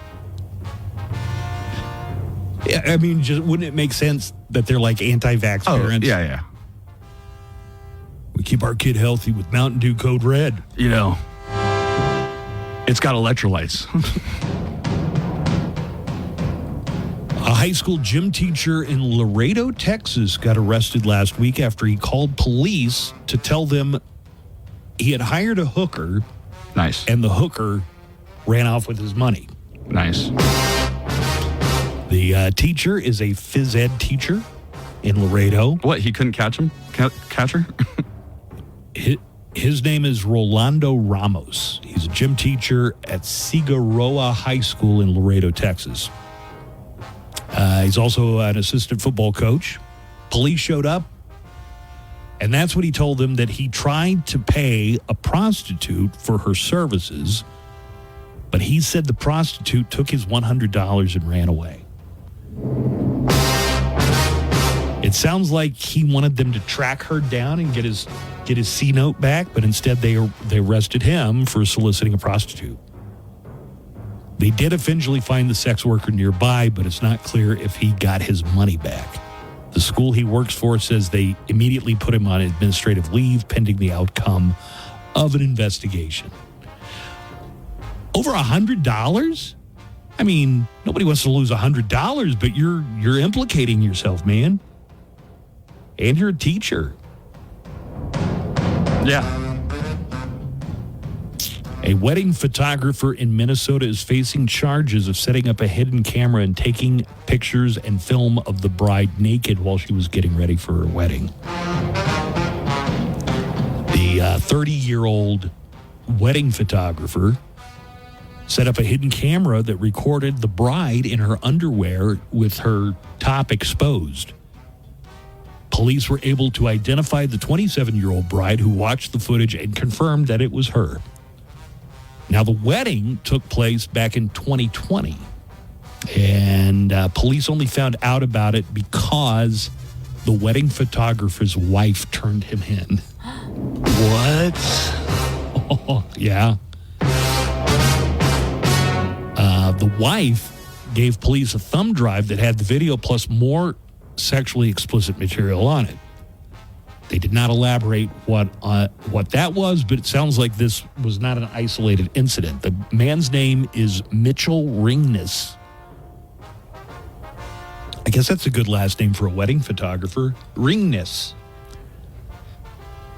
His website is still up, though. Promises to provide timeless yet captivating photos and videos that will do justice to your uniquely perfect love story. And he'll film you in the changing room. He's due in court next week. Hey, it's a misdemeanor. The misdemeanor interfering with privacy. Really? Yeah. Oh, wow. Maximum sentence, though, $3,000 fine, 1 year in jail. We'll see what happens. I got one final story. A woman in Tampa went in to adopt a dog and was told that she was denied. She was told that since she had other dogs and this dog was a special needs dog, that it wouldn't be a good fit. So she pulled a gun out and stuck it to the head of the animal rescue lady. Oh, my God. So this happened in Tampa, Florida. Dominique Amorosa runs a nonprofit with her mom called Rags to Riches Animal Rescue. They've been looking for the right person to adopt a 2-year-old pug. His name is Bluey, and he got hit by a car a while back. He's only 2. He's still happy and full of life, but he needs a special wheelchair to get around, and they were really looking for somebody to take in Bluey. Over the weekend, a woman who wanted to adopt him came to the place to check him out. But it turned out she had a lot of other dogs, and Dominique decided it wasn't a good fit. Well, the woman, the would-be adopter, pulled a gun and stuck it to Dominique's head. Dang. They were outside when the woman grabbed the gun from her car, cocked it, and put it to the back of the animal rescuer's head. I have some audio of this. Here you go. Here is Dominique Amorosa talking about having a gun pulled on her. She puts the gun to the back of my head here, makes me crouch, and then she moved it to my temple. This is where I got the cut. I don't know what was on her gun. That's why I started just screaming a bunch in hopes that someone would come out, and my lovely neighbor came out and saw her with my mom and then ran in her house to call 911. Next thing I knew, I hear her cocking a gun. In like the span of 3 to 4 seconds, I had the gun to the back of my head, to my temple, and then before she walked off, she pushed it off my forehead. Wow. Police tracked the woman down and confiscated the gun. The latest report, she hadn't been arrested yet, but they're still deciding what to charge her with. Feloniously pointing a weapon? Right. Brandishing, I think it's called. Brandishing. Dominique says she hopes they get the woman off the streets, calling her, quote, a very scary person. And that is your true crime report for today. I deal in crime and that kind of thing. I owe my life of crime to the fact that I was a dropout. Just last week, a guy pulled a knife on me. I could see it wasn't a real professional job. There was butter on it. I can get away with it, like the crime of the century. Crime of the century. What was the man's crime? And his daring life of crime made him a legend in his time. East and west of the Rio Grande. We don't just treat patients. We care for people. University Medical Center. Hands committed to care every single day. Live from the KLAQ studios, the Buzz Adams Morning Show. Courtesy of Glasheen, Vyas, and Enderman Personal Injury Lawyers at GVILaw.com.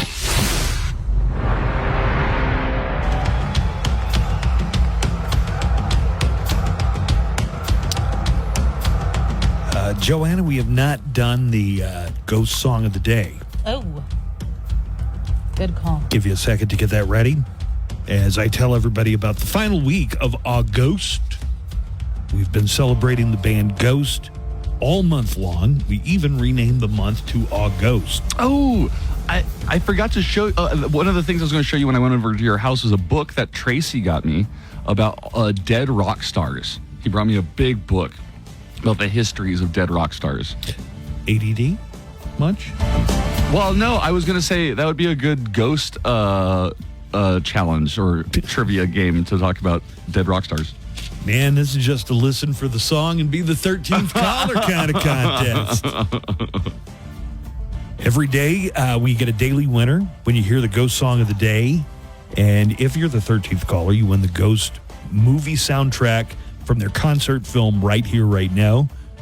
That is automatically yours as a daily winner. And then when the month is over, we're going to take all of our daily winners and draw for a grand prize. It's a Phantom and guitar that comes in a Hagstrom case. The guitar and case themselves are a $2,000 value, but this one is also signed by Tobias Forge of Ghost. The Ghost Song of the Day for Wednesday is going to be in the 2 o'clock hour. Joanna, will you tell us what the song is and let us hear a little bit of it? Yeah, your ghost song of the day is Dance Macabre. Dance Macabre. Macabre.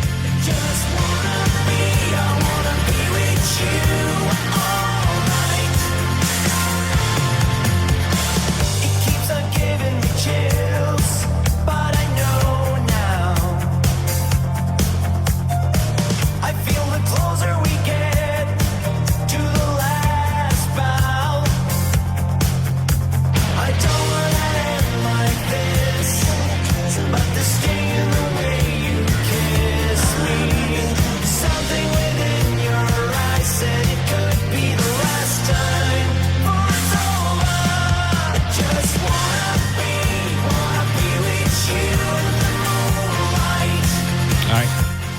think we got it.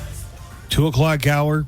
Listen for that song by Ghost and be the 13th caller. You could end up winning the autographed Phantom and guitar, courtesy of Concord Records. Let's. I'll get a couple of phone calls going. Then Nico has the news coming up near the top of the hour. Mm-hmm. We have another break this hour, don't we? Yes. Special guest tonight on Loudwire Nights, Dave Navarro of Jane's Addiction. Also, happy National Red Wine Day today. I don't know what they'll do for that.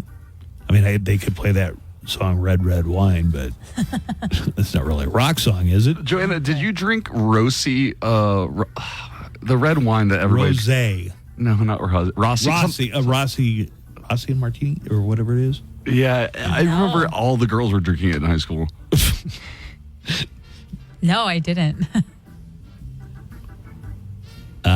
From Mission Metallica at 10 o'clock, it is the anniversary of Metallica's S&M 2, and we're going to celebrate with tracks from that album, Whom the Bell Tolls. The Unforgiven 3 is going to be in there, and a surprise Metallica song. That's Mission Metallica, a block of Metallica, every night at 10 o'clock on Loudwire Nights. All right, we have gotten quite a few calls about just random topics since the show started today. Mostly on the neck line. Let me get that out. It's 844-805-NECK, 844-805-6325. In the app chat, we have some great messages. Thank you for everybody who is sending us those. Mewtwo says, Buzz only needs a Ukrainian war bride and a teenage blood boy to be a complete elite. I guess that he was saying that I guess we were saying you sound so elite talking about your gardener and your housekeeper and your pool guy. All you need is a war bride and a blood boy. I don't really talk about the pool guy, but shout out to Arthur. Yeah, great guy. I didn't see Sparky. What? I didn't see Sparky at all yesterday. Was he with you? He was in the house with me. Oh. Hey, good morning show. Hey, Buzz. I don't know if you've seen the new docuseries, docudrama on Wyatt Earp and the Earp brothers, Tombstone and stuff. I haven't seen it, but it's waiting for me every time I go to Netflix, so it's right there. I've been thinking about watching it. It's a 6-parter. On Netflix. Yep. I was watching it, and it's really good, but man, I keep expecting things from the Tombstone movie. Yeah. You know, like... I'll be your Huckleberry. Like Doc Holliday's like, I'm in my prime. Yeah. Or when they're going away, they get chased out of town, the Earps do, and then they tell, hey, I just want to tell you it's over. And then Curly Bill's like, well, bye. None of that's in there. And, you know, but still, it's a really good docudrama. If you haven't seen it, I'd turn you on to it, man. It's really great. All right, later. Well, I think Tombstone is the beginning, middle, and end of everything I need to know about the Earp shootout at the OK Corral. Didn't Tombstone come out at the same time another one came out? Yeah, Wyatt Earp. So in that one, Wyatt Earp was played by Kevin Costner. And they came out the same year, like within months of each other. Weird. Isn't that weird? That happens from time to time. Two movies that seem really similar, almost more than chance. It can't just be chance. Right. Do you remember the summer that a couple of movies about asteroid impacts came out? Deep Impact and Armageddon. No, it was Deep Impact and Armageddon. Now there was another one though. Armageddon came out either before or after the ones I'm talking about. It was Deep Impact, or which was the one that Morgan Freeman was the president in? Deep Impact. That's Deep Impact. Maybe it was Deep Impact. Yeah, it's Deep Impact and Armageddon. Pretty sure. I think a lot of people that weren't around when the original Crow came out don't realize the popularity came around the Bruce Lee saga, I guess you could say, or the mystery behind his death. And now his son dies. So people were trying to draw some kind of conspiracy. It was big news back then. We didn't have social media. Yeah. So I think that's where the draw was. Bringing it back without any of the Lee legacy to that probably didn't help any at all. Star Wars, Marvel, we love all that stuff, but a lot of us want to link it to the original. And when you start bringing Yoda assistants, cousins, roommate has the Force, it's kind of interesting, but you have to be really nerdy to get into it. I guess the Crow remake was a big stinker. I mean, as far as it did make a lot of money. It lost a lot of money. It had a Skarsgård in it, right? Bill, the one who played it. Pennywise. Great actor. And then the director of the original Crow and one of the screenwriters of the original Crow spent the weekend dunking on the Crow remake. Would you say they were crowing? Yeah, they were crowing over it. I think the director said, I knew this was a cynical cash grab, meaning the remake, but it looks like there was not much cash to grab. Wow. It's kind of bitchy, right? A few other calls here. Look, at NASA can't retrieve the spaceship back down and repair it, but 50 years ago, with less technology, we were able to go up in a bucket and come back. Or did we? We did. Yeah. Or did we? Apollo, which was the one that almost blew up? 13. 13? Yeah, lucky number 13. That's one that they did save it, That's though? the one that had Tom Hanks and as Jim Lovell. Mm. Yeah, no, they got him back safe. And Tommy Lee Jones is in there, right? Yeah. Yeah, if they got those guys back safe. I will tell you, space travel, any kind of space exploration is still statistically one of the most dangerous things you can do. You know, we've had shuttles explode. Well, because in space, no one can hear you scream. Yeah. I'm trying to be serious here for a second. It's dangerous. Yeah. To go up in space. Yeah, absolutely. One final call, Nico. When we come back, you're doing news. Okay. I am. Good morning and morning crew. Hey, I wanted to ask you guys, okay, well, especially, like Buzz, he's got a real good talking voice. I mean, doesn't it annoy, when you guys are talking about RFK, doesn't it annoy you, like the way he talks, just the way you're just like, come on, dude, just kind of like hop that way, you know? He's got that, like, really just like stuck in there. And you're just like, I mean, it sounds so annoying. Every time I see him on TV, I put the volume down and turn on the closed caption. You know, it sounds horrible. I mean, I don't know. Does it irritate anybody else? He's got an affliction, man. His sister has the same thing, we found out this week. Spasmodic dysphonia. I try not to make fun of somebody over something that they can't help. Except we are doing that to him. Well, if you do an impression, you have to, you can't do the impression without impersonating his voice. Right. There's a little mockery.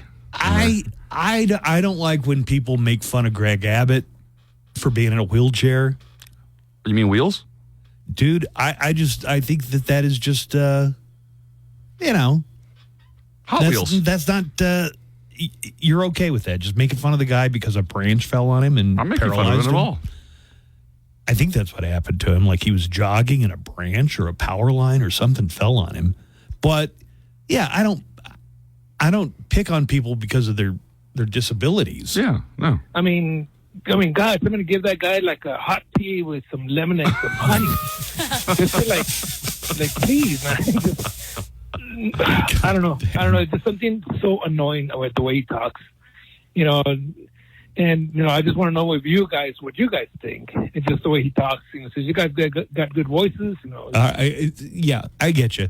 What's the condition called? Spasmodic dysphonia. Right. And he's got a sister who has the exact same condition. It can be hereditary in families. I mean, I think there's plenty to criticize about RFK Jr., his anti-vax stance, the fact that he... yeah. If you weren't talking about seriousness and we're like serious criticism, that's just silliness. Yeah, but if you're gonna do an RFK voice, you can't leave out that vocal quality of his. Hey kids, ready for hours of fun? Yeah! Then get ready for the RFK Jr. doll. Just pull the string and... Hi, this is Robert F. Kennedy Jr. I can't wait to play with you. Cool, me too! The pharmaceutical industry is poisoning our children, and it's time for it to stop. Yes, you'll have hours of fun with the RFK Jr. doll. Let's sing our ABCs. Great. I love singing my ABCs. You know what I don't like? The way the vaccines cause a number of ailments, including What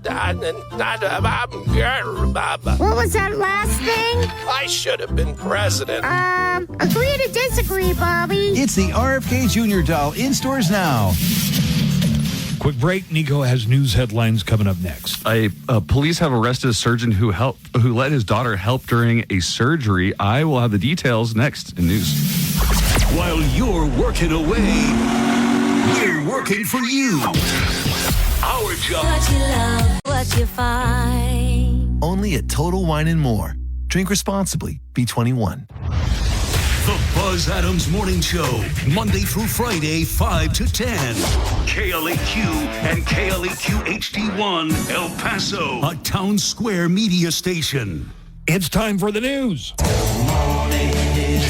Good morning,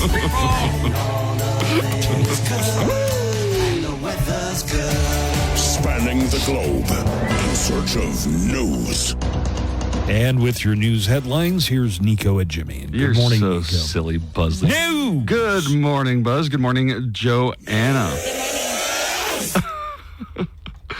An Austrian... Okay, so I'm going to do the news a little differently. I'm going to start with international news, then I'm going to go to politics, then some domestic stuff, and then local. How's that sound? Oh, okay. All right. All right. In international news, an Austrian surgeon decided to let his teenage daughter help him during a brain surgery, and the patient found out much later. How old's the daughter? Teenage. Not a doctor. No. An anonymous tip to police uncovered that the surgeon let his daughter into the operating room and even let her drill a hole in the patient's skull. Oh, my God. Again, she doesn't have any medical credentials herself. No. Okay. The tip came in around April, and it took until July for the patient to be informed. While the procedure went off without a hitch, he is still facing several legal issues. The surgeon and a specialist present during the operation were fired immediately by the hospital. The victim's lawyer says the hospital has never reached out to him about the incident. It's like letting your daughter do brain surgery. Well, the equivalent would be letting my daughter record a commercial, which I've already done that. So. Run the show. Yeah, run the show. She has done that? No. No, I'm saying that would be the equivalent. Oh, yeah. But he's Austrian. You know who else is Austrian? Who? Schwarzenegger. So it probably sounded like this. Get over here and help your father operate on the brain. Well, the country of Iran says it's on board, but the U.S. is saying not so fast. Ayatollah Ali Khamenei, Ayatollah Ali Khomeini, right? How do you say it? It's real confusing. Khomeini? They've had leaders whose name, and all their leaders' names sound like Ayatollah Khomeini. But it's not. But it's not. It's a different guy. The Ayatollah Khomeini was the guy who took the hostages. In the 80s. Yeah. Or the 70s, really. Well, anyways, this Ayatollah Ali Khamenei gave Iran's new president, Masoud Pezeshkian, approval to relaunch nuclear negotiations with the U.S., but warned the president to not trust Washington. That feeling is being returned from the Biden administration, with a State Department spokesperson not sounding very confident in the prospects of talks. In a statement, the department said, "We will judge Iran's leadership by their actions, not their words." While the State Department said yesterday that a negotiated settlement was still the best solution to deal with Iran's nuclear program, they said, "We are far away from anything like that right now." It's not the first attempt at reaching a nuclear agreement. Remember, Tehran signed off on a joint plan in 2015, but former President Donald Trump withdrew from the agreement just a few years later. And moving to Japan.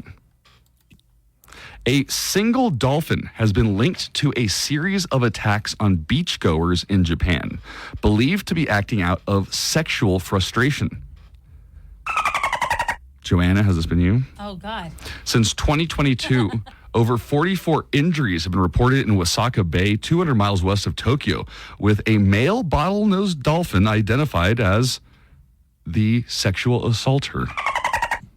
Ryoichi Matsubara, director of the Ichizen Matsushima Aquarium, suggests the dolphin is responsible for more attacks than just these reported ones. Turn that dolphin into ahi. Get him off the street and onto a plate.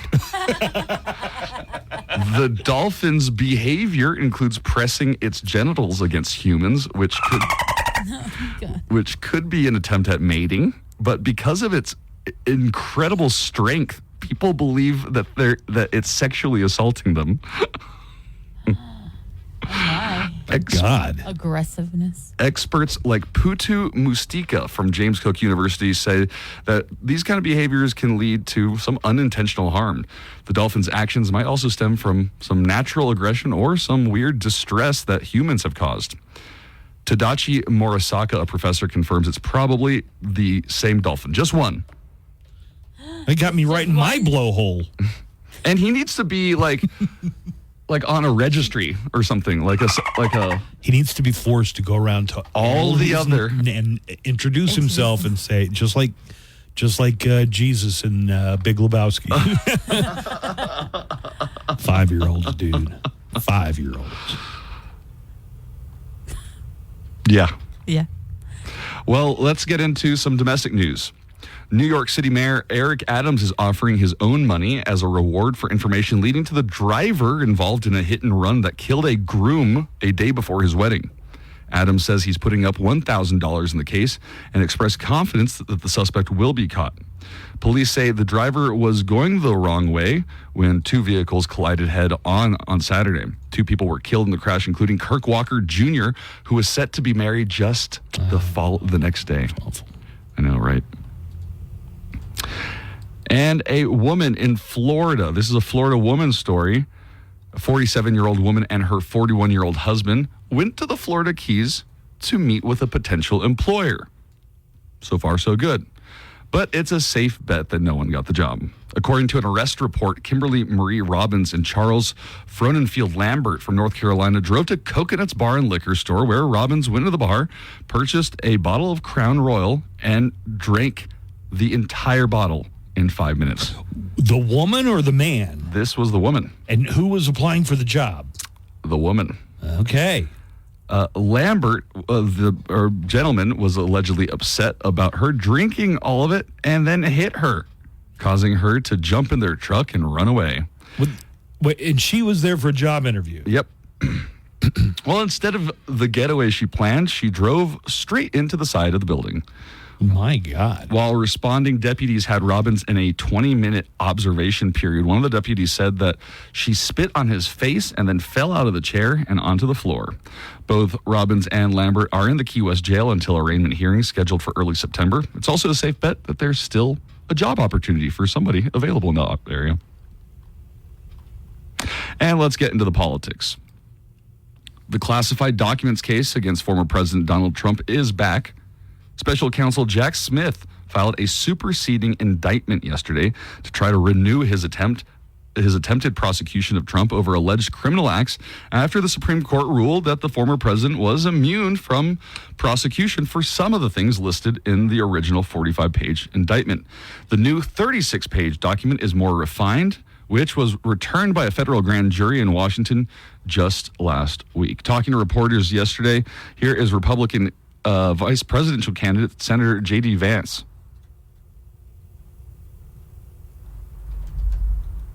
I think it's clearly an effort to try to do more election interference from Jack Smith. He should be ashamed of himself, and it's one of the reasons why we have to win, because he should not be anywhere near power. Trump responded to the new filed charges by accusing Smith of interfering with an election, claiming in several social media posts that the prosecutor was... That's just rich. ...illegally appointed. I know, yeah, right? Right. He was interfering with an election. Donald Trump... What do you think January 6th was all about? Right. Yeah, I'd really be pissed if I went there because my president, who I love so much, told me to, and then he told me to march over to the Capitol, and then I end up getting 2 years in jail, and he gets off scot-free. If I were one of those January 6th rioters, I'd be really pissed off that the guy who told me to do all the stuff isn't in trouble at all. Well, Donald Trump's attorneys will reportedly ask for more time to brief the case, which could put off the start of the trial if U.S. District Court Judge Tanya Chutkan agrees. And in more presidential news. You know what the worst part of that whole saga is? That Trump has started calling the January 6th rioters hostages, the ones who've been imprisoned. Oh, and patriots, and he's holding like gallows for them. Yeah. It's awful. Well, election officials confirmed yesterday that Robert F. Kennedy Jr.'s name will remain on the ballot for president in Michigan and Wisconsin this November. RFK announced last week that he would be withdrawing his name from the ballots when he endorsed former President Donald Trump. The Michigan Secretary of State's office announced that minor party candidates cannot withdraw, while the State Election Commission in Wisconsin voted to decline Kennedy's request. And in my last political story... Oh, nope, I guess I erased it. Never mind. All right. A new disease to watch out for. As if equine virus isn't bad enough, now we have to worry about sloths. More than 20 people coming back to the U.S. from Cuba have been infected with Oropouche virus, which is also known as sloth fever. There's good news, though. Nobody has died, and there's no evidence that it's spreading. Sloth fever is spread by midges, small biting flies. Hey, they're called little people now, not midgets. And Little flies. Sometimes mosquitoes. It was first identified in 1955 in a forest worker on Trinidad and got the name sloth fever because scientists first investigating the virus also found it in the three-toed sloth. Here's Dr. Peter Howitz with the Baylor College of Medicine talking to Chris Cuomo on News Nation. First of all, a lot of the doctors aren't even trained to recognize these arbovirus infections, arthropod-borne virus infections. Problem number one. Problem number two, the early phases of the illness are very nonspecific, so the doctor or the healthcare provider doesn't really know what they're seeing. And I found my other political story. Oh, good. You're right. The federal judge overseeing the case of the former FBI informant charged with lying about President Joe Biden and his son Hunter Biden's overseas business ties has rejected an effort to challenge the legitimacy of special counsel David Weiss's appointment. The challenge from Alexander Smirnov, Smirnov's attorneys, was filed just hours after Judge Eileen Cannon unexpectedly dismissed former President Donald Trump's classified documents case last month on the grounds that special counsel Jack Smith was unlawfully appointed. Who did what now? An FBI agent lied, you're saying? An informant. Oh, an informant, not an agent. Right. So I guess they were.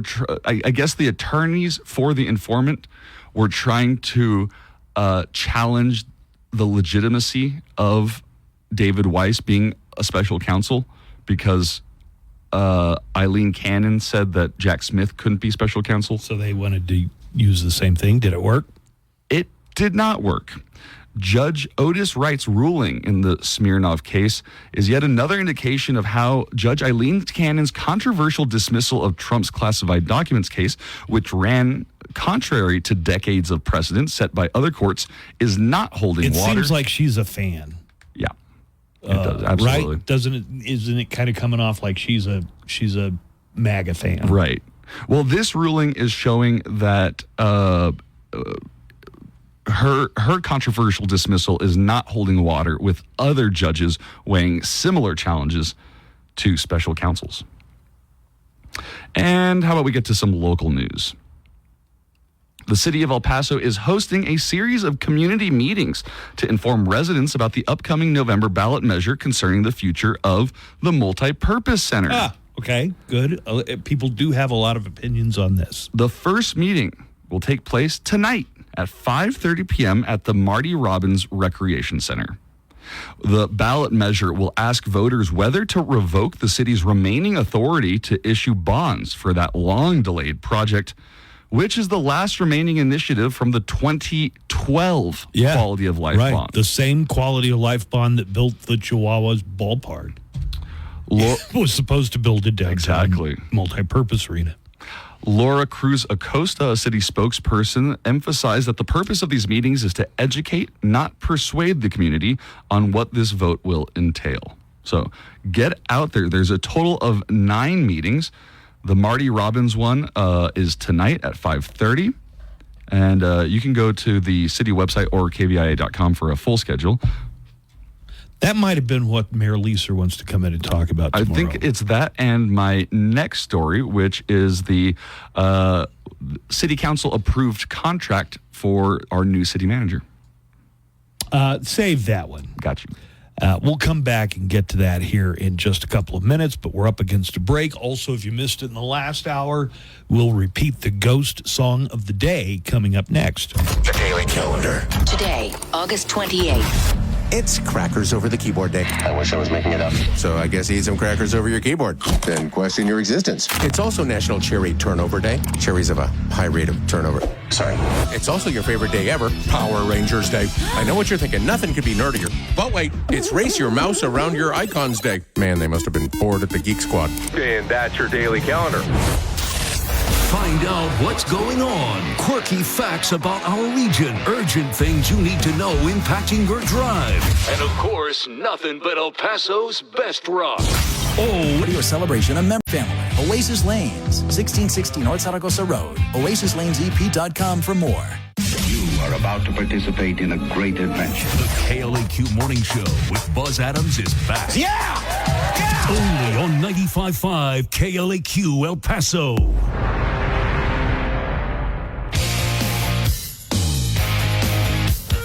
All right, Nico has a few more stories, and I've got the Mo Show calendar, Daily Almanac of events on the way. But I want to look at the weather real quick and let you know about our dining deals this week. So let's start with dining deals. We do have a dining deal. It's Oasis Lanes. Just heard the spot there. And starting at Friday at 10 o'clock, this is our dining deal offer. You get $50 of food or game cards, and you only pay $25. Half off from Oasis Lanes, 1660 North Zaragoza. They brought by some of that brick oven pizza they make, chicken nuggets, fried pickles. Oh, Oh, those fried pickles were really good. Yeah, they finally brought food over, but you left already. Oh, yeah, I left, yeah. Hey, if you show up late and leave early, you're going to miss out on a lot of stuff, And dude. that pizza was good. 40 bowling lanes. Oasis Lanes also has an arcade with virtual reality and sports simulators.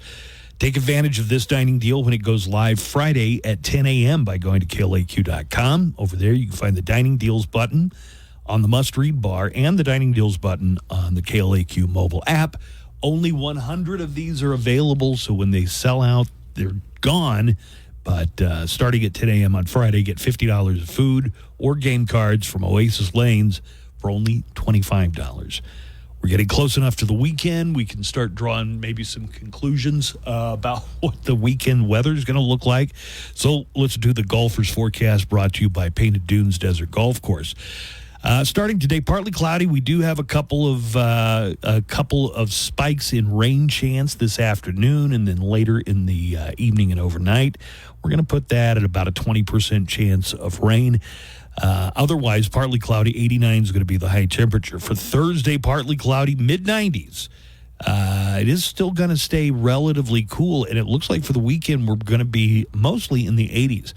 Friday, that is our biggest chance of rain, seems to be overnight Friday into Saturday, but then we have a chance of rain all day Saturday and all day Sunday. Mid to upper 80s for high temperatures on Saturday and Sunday. This golfer's forecast is brought to you by Painted Dunes Desert Golf Course. You can set up all your tee times and reservations online at painteddunes.com. That's painteddunes.com, or call the Pro Shop. Their number is 915-821-2122 for Painted Dunes Desert Golf Course. All right, back into Nico's remaining That's right. News. What else is going on today? Well, City Council voted yesterday on the contract terms for the new city manager, Dion Mack. Mack was chosen on August 19th as our new city manager, and her first official day will be September 3rd. All right, so they talked about salary. Mack's base salary will be $350,000 per year. Mack will have a written performance review from the council every year, but her salary will not be changed based on that review. Other terms include up to 6 months vacation time, unlimited sick leave. 6 months vacation time per what? I don't know. Wow. No, she can't get sick, right? 6 months? Read that again. Up to 6 months of vacation time. It's in a bullet point. Unlimited sick leave, eligible for 6 months of paid vacation and sick leave upon separation of employment. Vehicle allowance of $500 per month. And if the agreement is terminated by the city, eligible for up to 18 months of paid severance. The motion was passed unanimously by a vote of 8-0. You know, one of the few real bad downsides I see to being a public figure like that is your salary and compensation is also everybody public. knows. Yeah. They do it for state university professors and staff too, including the coaches. I guess the transparency is good, but you've always told me talking about money is gauche, right? I find it gauche. And how about this? If you were if somebody never ask somebody, how much do you make? It's in poor taste. It's bad form, old boy. Unless it's a coworker and you need to know how much to ask for the raise. Okay. Oh, yeah. I ask everyone.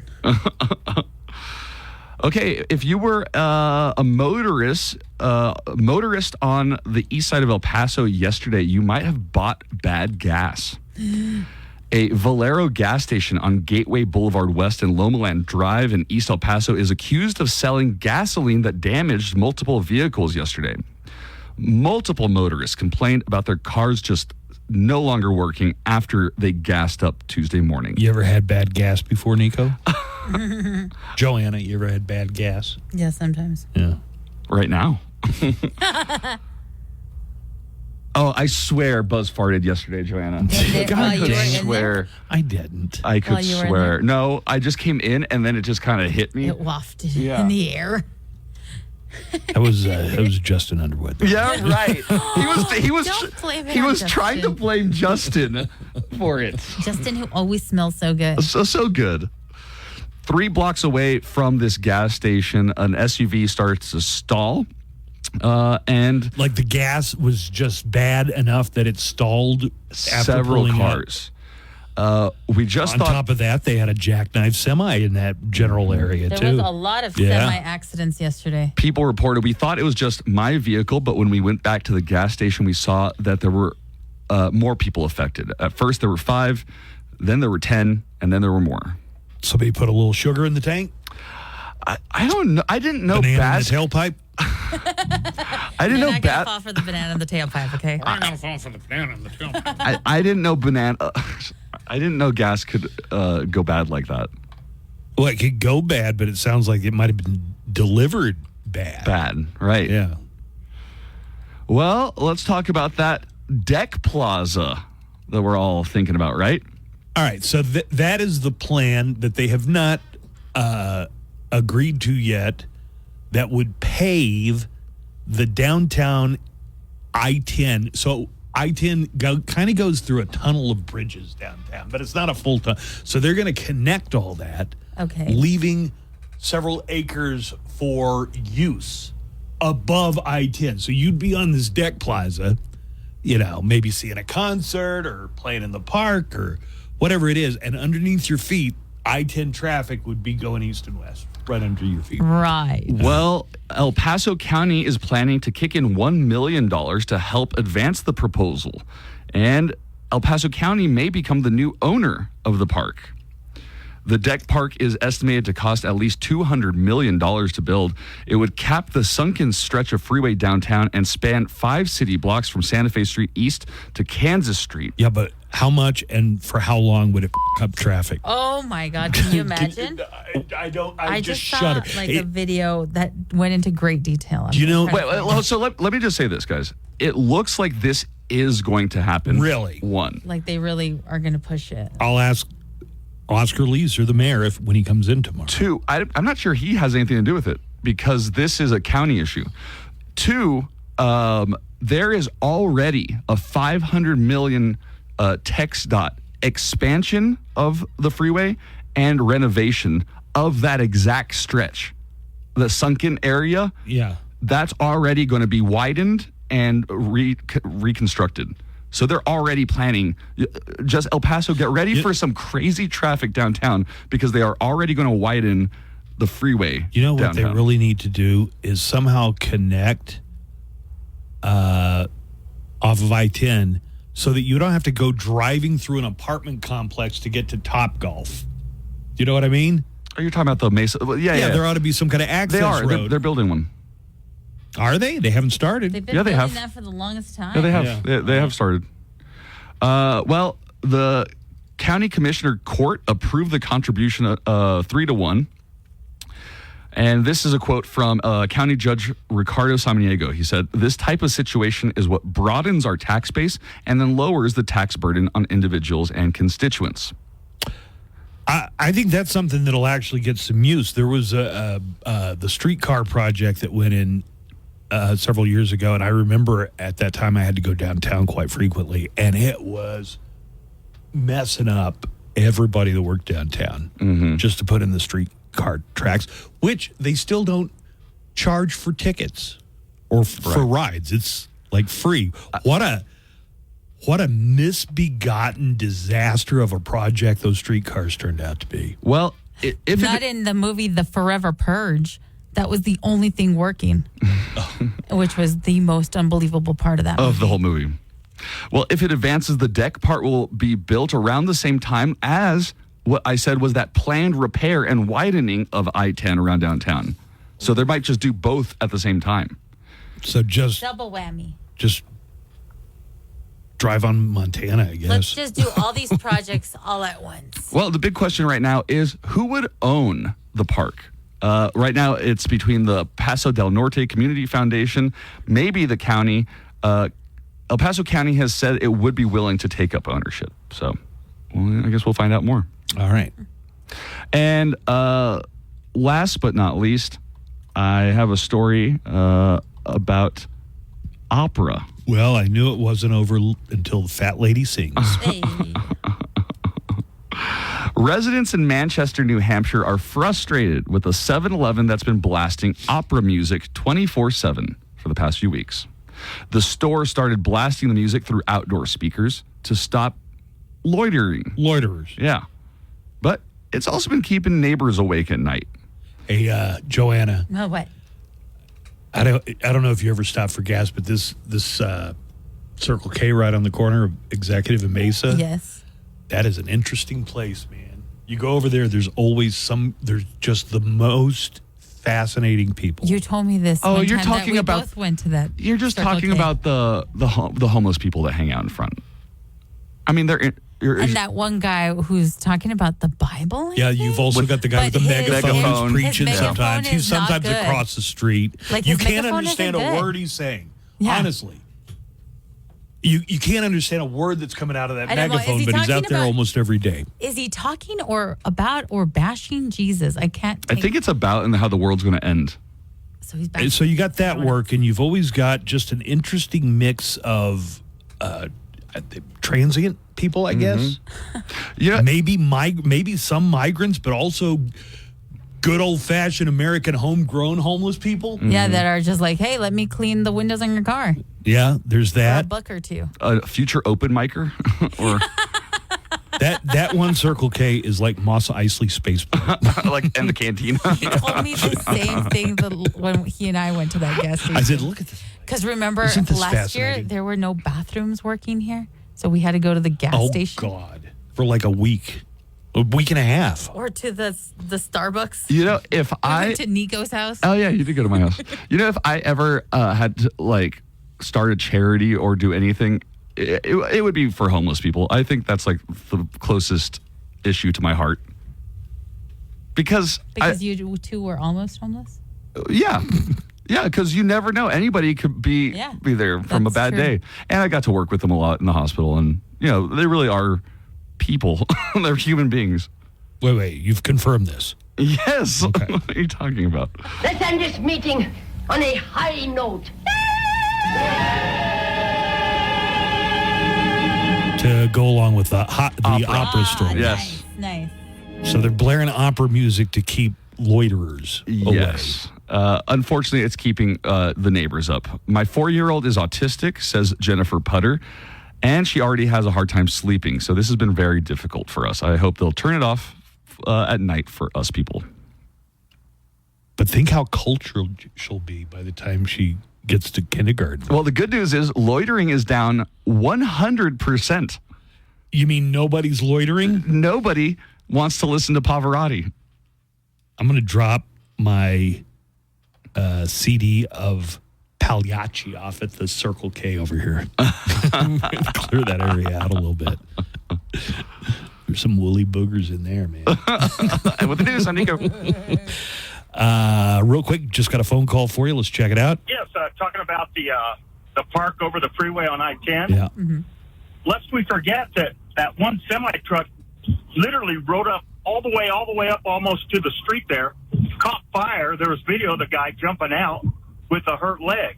Wait, was this one, is he talking about yesterday or is he talking about... No, I think, if you'll remember a while, maybe like a year ago, one of the semis almost rode all the way up on the sides and it caught fire. Like that embankment there on the side of the road. Embankment. And that embankment almost insulated it.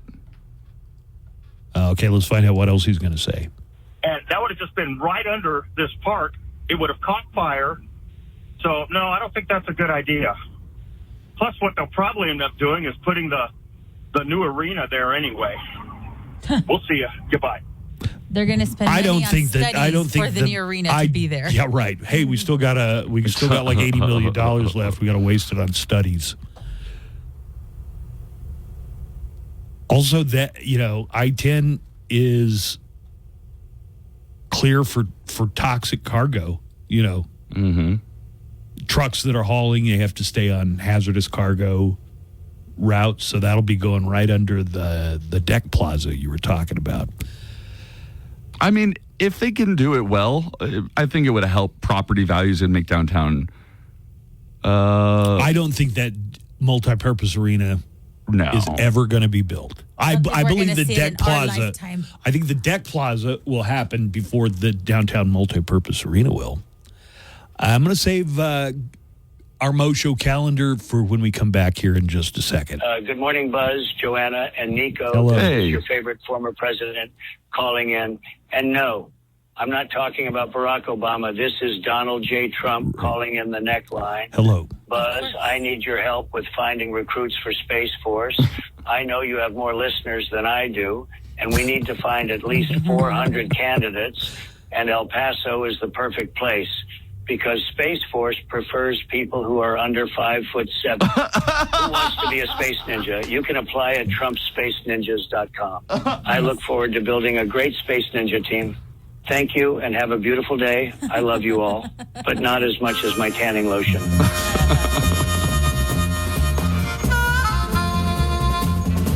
All right. Appreciate the call. We'll come back, have the Mo Show calendar. Today's a very historic date. Is the anniversary of Martin Luther King Jr.'s speech in Washington, D.C. The I Have a Dream. I have a dream. And we are going to be having a Martin Luther King impersonation contest. No, I'm just kidding. I have given 2 I Have a Dream speeches and tailored them to something else. I think it was like for class president in high school. I have a dream that we get better candy bars in the vending machines. No more Funyuns. All right, we'll have that coming up. More of the Buzz Adams Morning Show is on the way right after this. I'm Daniel Paulus, and whether you're wrapping up your workday on... Get your home crisp this season with the Home Depot. How doers get more done. Free delivery on over 2 million items subject to availability. Live from the KLAQ studios, the Buzz Adams Morning Show. Courtesy of Glasheen, Vyas, and Inderman Personal Injury Lawyers at GVILaw.com.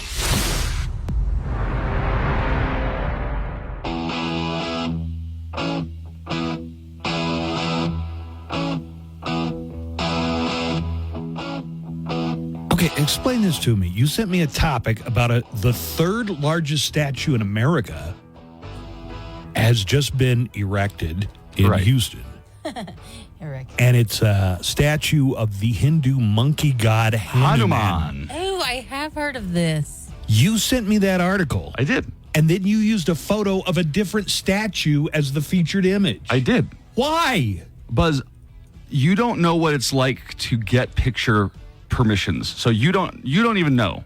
Yeah, Okay. I see a lot of different statues, but none of them are the actual one. Yeah. So people can go to the actual picture of it, but yeah.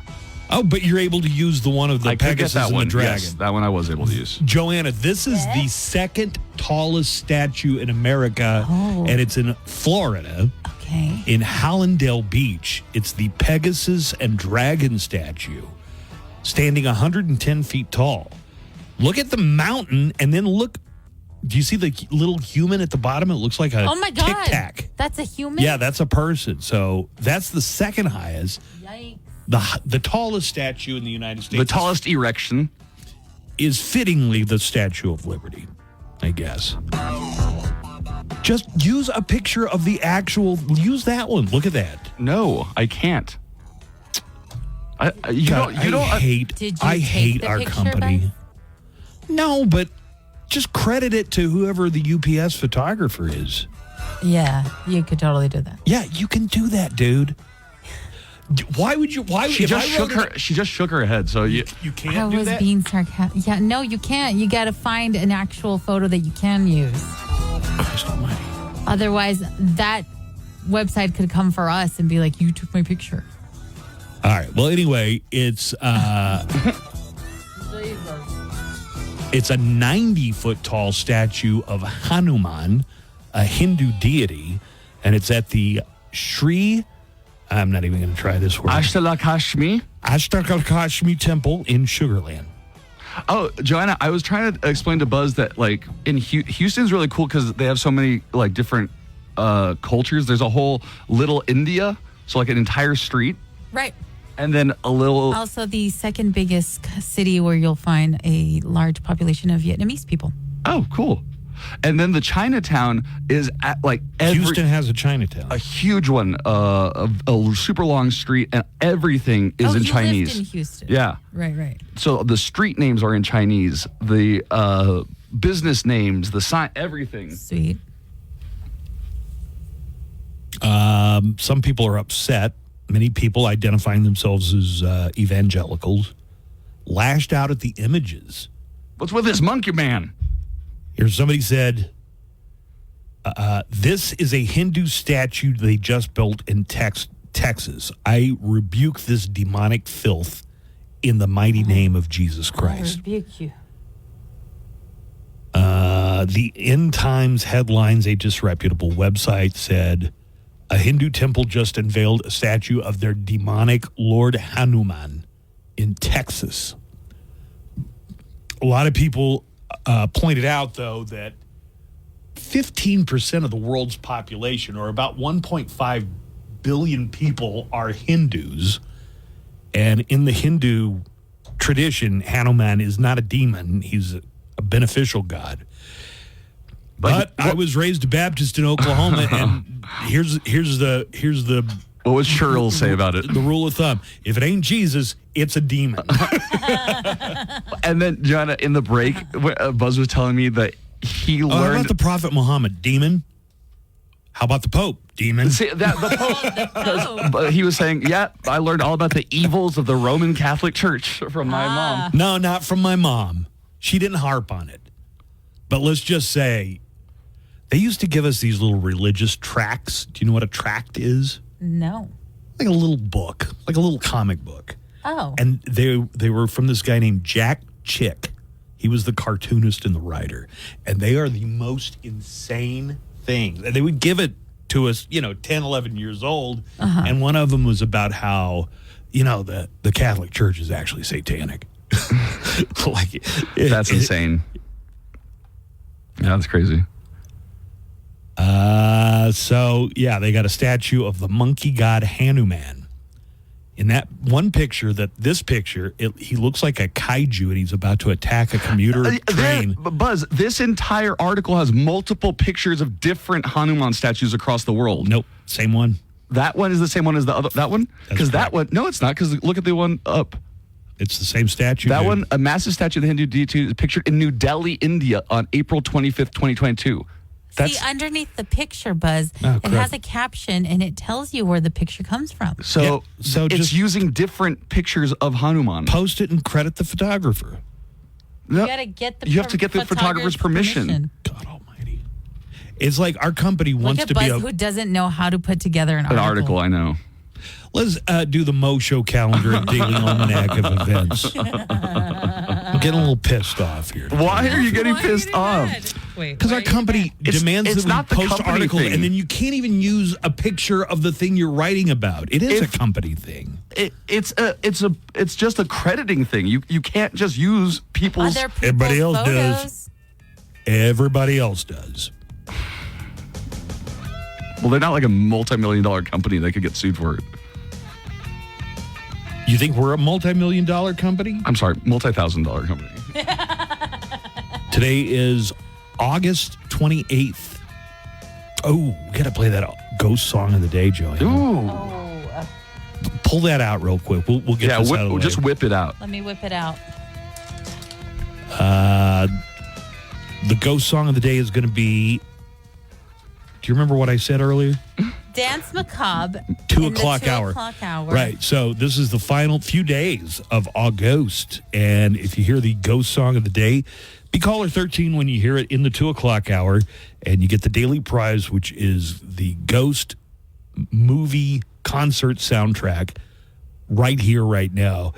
And then in a few days, when the month is over, we're going to take all the daily winners and somebody's going to win an autographed guitar signed by Tobias Forge. Yep.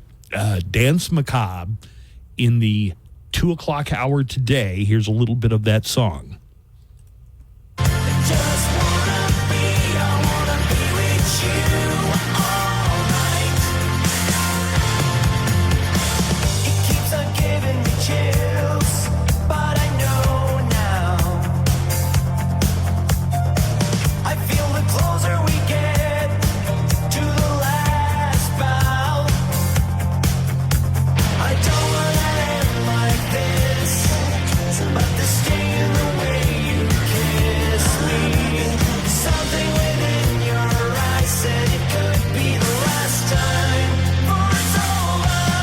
It is Dance Macabre.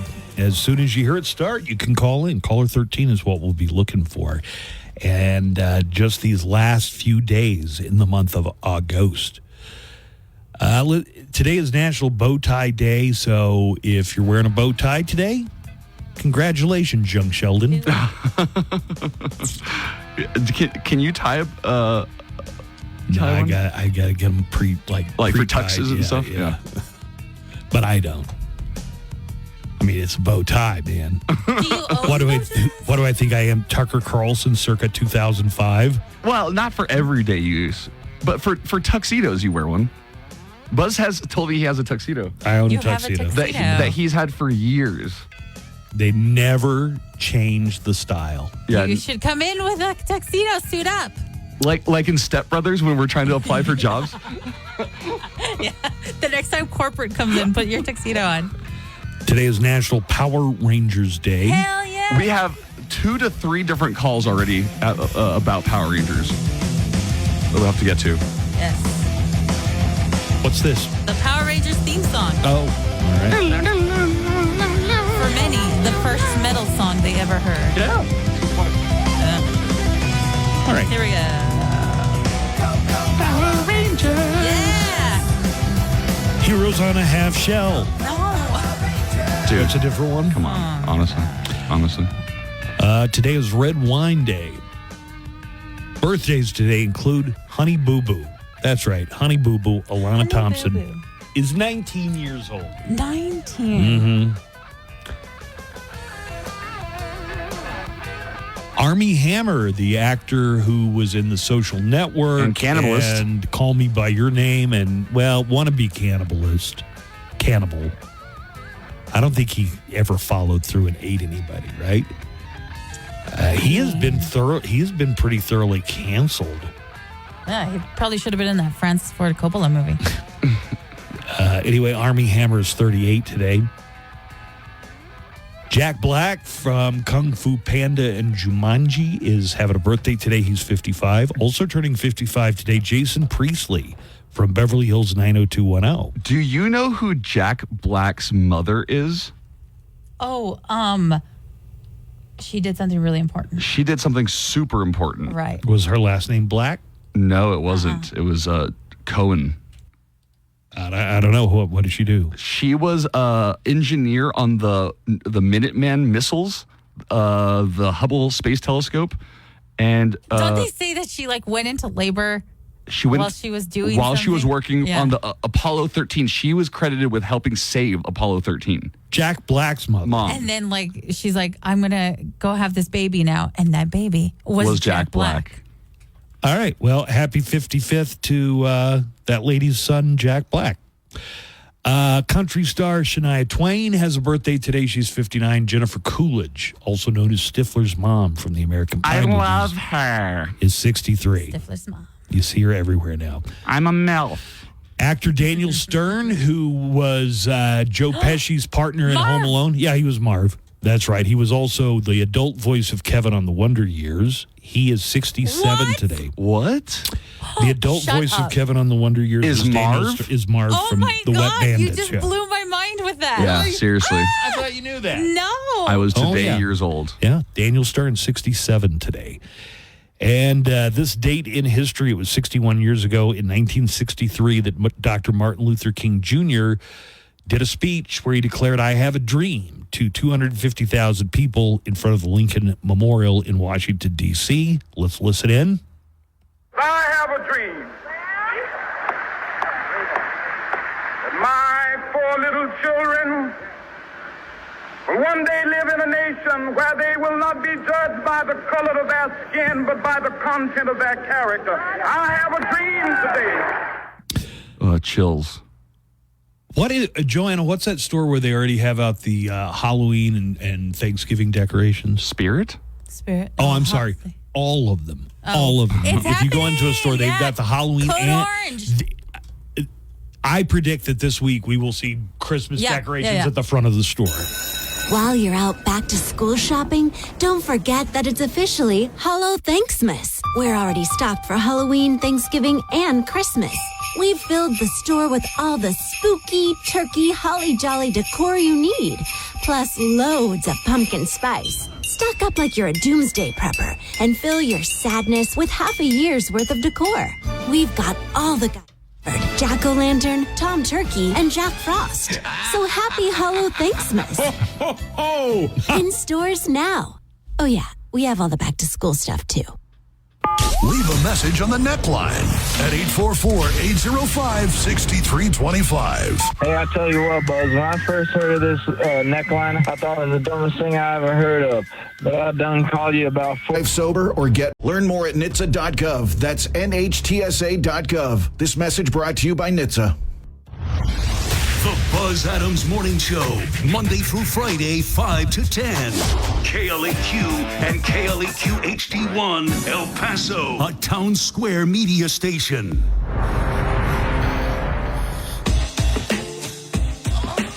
Oh, yeah. People are really feeling it. Power Ranger Day today. Power Rangers! Did you, Joanna, by any chance, did you go see the Power Rangers live at the County Coliseum when you were a kid? No, I did not. I do remember that happening, and I begged, but Because I took... to make me feel better, my 6th birthday party was Power Rangers. Power Rangers. You wouldn't have had kids at any point, but in, the time we were into it. I was married and had a stepdaughter. Oh, okay. And she was really, and we went to go see the Power Rangers live at the... Sweet. And all of those kids are probably closing in on 40 now. Joanna, What's up, Nico? were you a Pink Ranger girl? I was always the Pink Ranger. Of course. Yeah. Of course. I would make my cousin be the Yellow Ranger. The other girl. Nobody, in retrospect, it's weird that they are color-coded. Right. The black guy is the black Power Ranger. The Asian is the yellow. The girl is the pink. Yeah, it would have been great if the pink was that gay dude. Go Power Rangers! I can't remember who has this joke, but they say that there was a Mexican on that show too. What color was he? It was Alpha, the little robot. Because he would go, ay. Oh my gosh! How's it going, guys? Since it's Power Rangers Day, I just want to share my little story about it. I was obsessed with them. Rocky, the first Red Ranger, was my favorite. And I remember at one episode, at one point, they had to switch them out. They traded Rocky and the Pink Ranger out, and then brought in new people, and I was devastated. I cried for like 3 days, and my mom said that they would come back, not to worry about it, but they never did. So yeah, that's my little story about the Power Rangers. I used to love. Thanks. I thought Jason was the first Red Ranger. Right, Joanna? Jason? Oh, no. The second one was Rocky. Jason David Frank. Didn't he pass away? Jason Lee Scott. Oh, God. He did. But Jason David Frank. Yeah, he did. Right?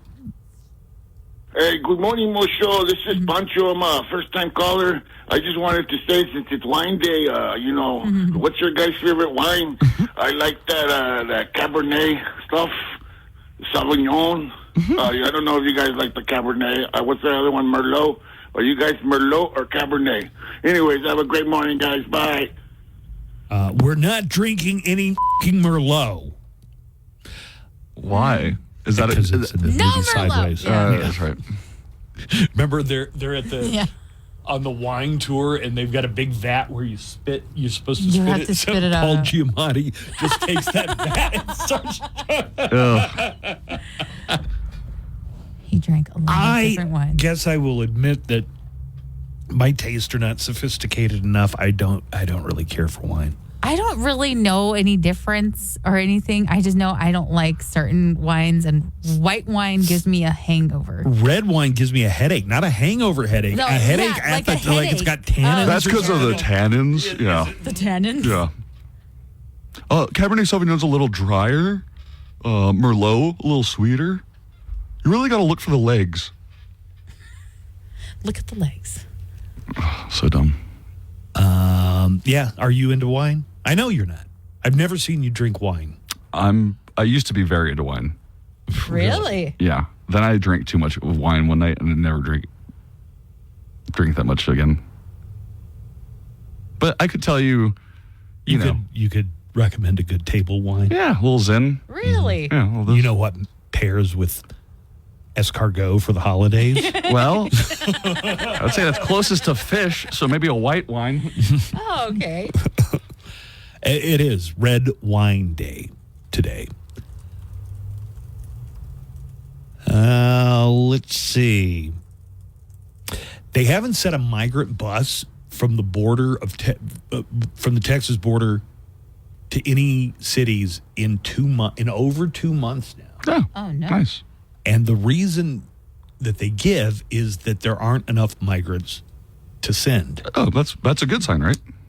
Yes. Greg Abbott is taking credit for it. He's saying that Operation Lone Star is responsible, but I was reading the story yesterday in the Texas Tribune, and that story says, look, it has at least something to do with a Biden executive order that basically told people the asylum claims are off. You know, that it coincided almost exactly with that executive order. Yeah, you can't come here and claim asylum. So what do you think it was? I imagine it was probably a combination, maybe, of the two things.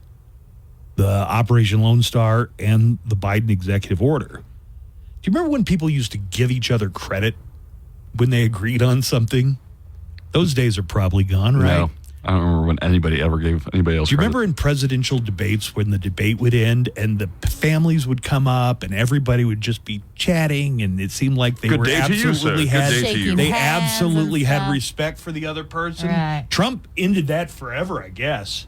I don't think we'll ever get back to the day. I was watching a debate from like 92. So Bill Clinton's up there, George H.W. Bush, and Ross Perot.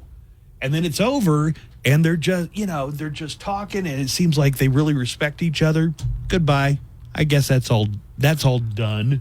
Hey, politics has gotten so ugly, man. Oh, it's gross. We're in a tailspin. Another Power Rangers call. I haven't heard that. You got it? Yep. Go ahead. Mosho, what's up, guys? It's Wrestler Guy. Just heard that it's Power Ranger Day. It's freaking awesome, dude. I mean, obviously, we all grew up watching Power Rangers, and I'm sure Joanna and Nico did as well. Rest in peace, Trini. Rest in peace, Jason David Frank. And just going to ask you guys, Nico especially, who was your favorite Power Ranger, and why was it the Pink Ranger? All right, guys, have a good one. Who was your favorite Power Ranger? I liked the green/white Ranger. Tommy. Why? Because he had a ponytail. He was so cool. He He was seemed like cool. my first crush. Yeah. The Red Ranger was cool too, but and he's the one that died, right? He's the one that everybody's saying rest in peace. No, Jason David Frank is the one that died. That's Tommy, right? Tommy. Yeah. Oh, who'd you say? That's the one I meant. Yeah, Tommy. I remember being so sad because my mom wouldn't get me the flute toy for the Green Ranger to call his Zord. Such a good TV show. I've got a story here for you about Peloton. You remember the bike company that killed Carrie Bradshaw's boyfriend? That was on the sequel series to This Is Sex and the Us. City. Right. No, not This Is Us, idiot. I don't know why I couldn't place And who just like Carrie that. Bradshaw was. Yeah, Carrie Bradshaw. Okay. And just like that. And what a weird product tie-in. It shows him getting on a Peloton. It's very clearly Peloton. Didn't This was Logan obviously Roy almost die like that too? Yeah, Logan Roy almost died. He ended up dying in an airplane, but isn't that a weird tie-in? Yeah, your product is going to kill Pelotons. one of the main characters. People who have bought used Pelotons are complaining and calling it an egregious money grab. So if you buy a Peloton from somebody, you've got to pay Peloton $95 activation fee. Oh, man. To just turn it on and make, on top of that, the $44 monthly fee for the subscription for the online classes. So some people are saying, okay, listen, I bought a used thing. This thing was activated at one point. It's not fair, Peloton, that you're charging me $95 just to activate. And it doesn't matter where you get it. You could get it at a pawn shop or at a yard sale, wherever you get it. They're going to tack on a $95 activation fee. Used bike sales continue at a 16% increase in subscriptions in the quarter ended. Anyway, they're just calling it a cynical grab for cash. Get ready for the most intense, most expensive workout of your life with the Pay-A-Ton, the only exercise bike that costs a fortune, with personal trainers available 24/7. All right, let's do this. Swipe that credit card. Swipe it. I just swiped it. Swipe it again. You're doing great. You'll love the workout you get with Pay-A-Ton. All right, how much cash do you have on you? Only a few bucks. Open it up and grab whatever cash you have. Put it in an envelope and send it to us. Do it. I don't have any envelopes. Run to the store and buy envelopes. Then run to the bank and withdraw more money. I'll wait. Hurry, run. Yes, sir. It's Pay-A-Ton, the exercise bike that costs a fortune. Try it today. Coming up after the Buzz Adams Morning Show, Glenn Garza and Daniel Paulus. Drowning Pool, ages 21 and over. See Speaking Rock's Facebook for more info. I want you to hear what this fool is saying. And now, the big mouth of the border. This is a whole other level. Whole other level of insane. The Buzz Adams Morning Show is back.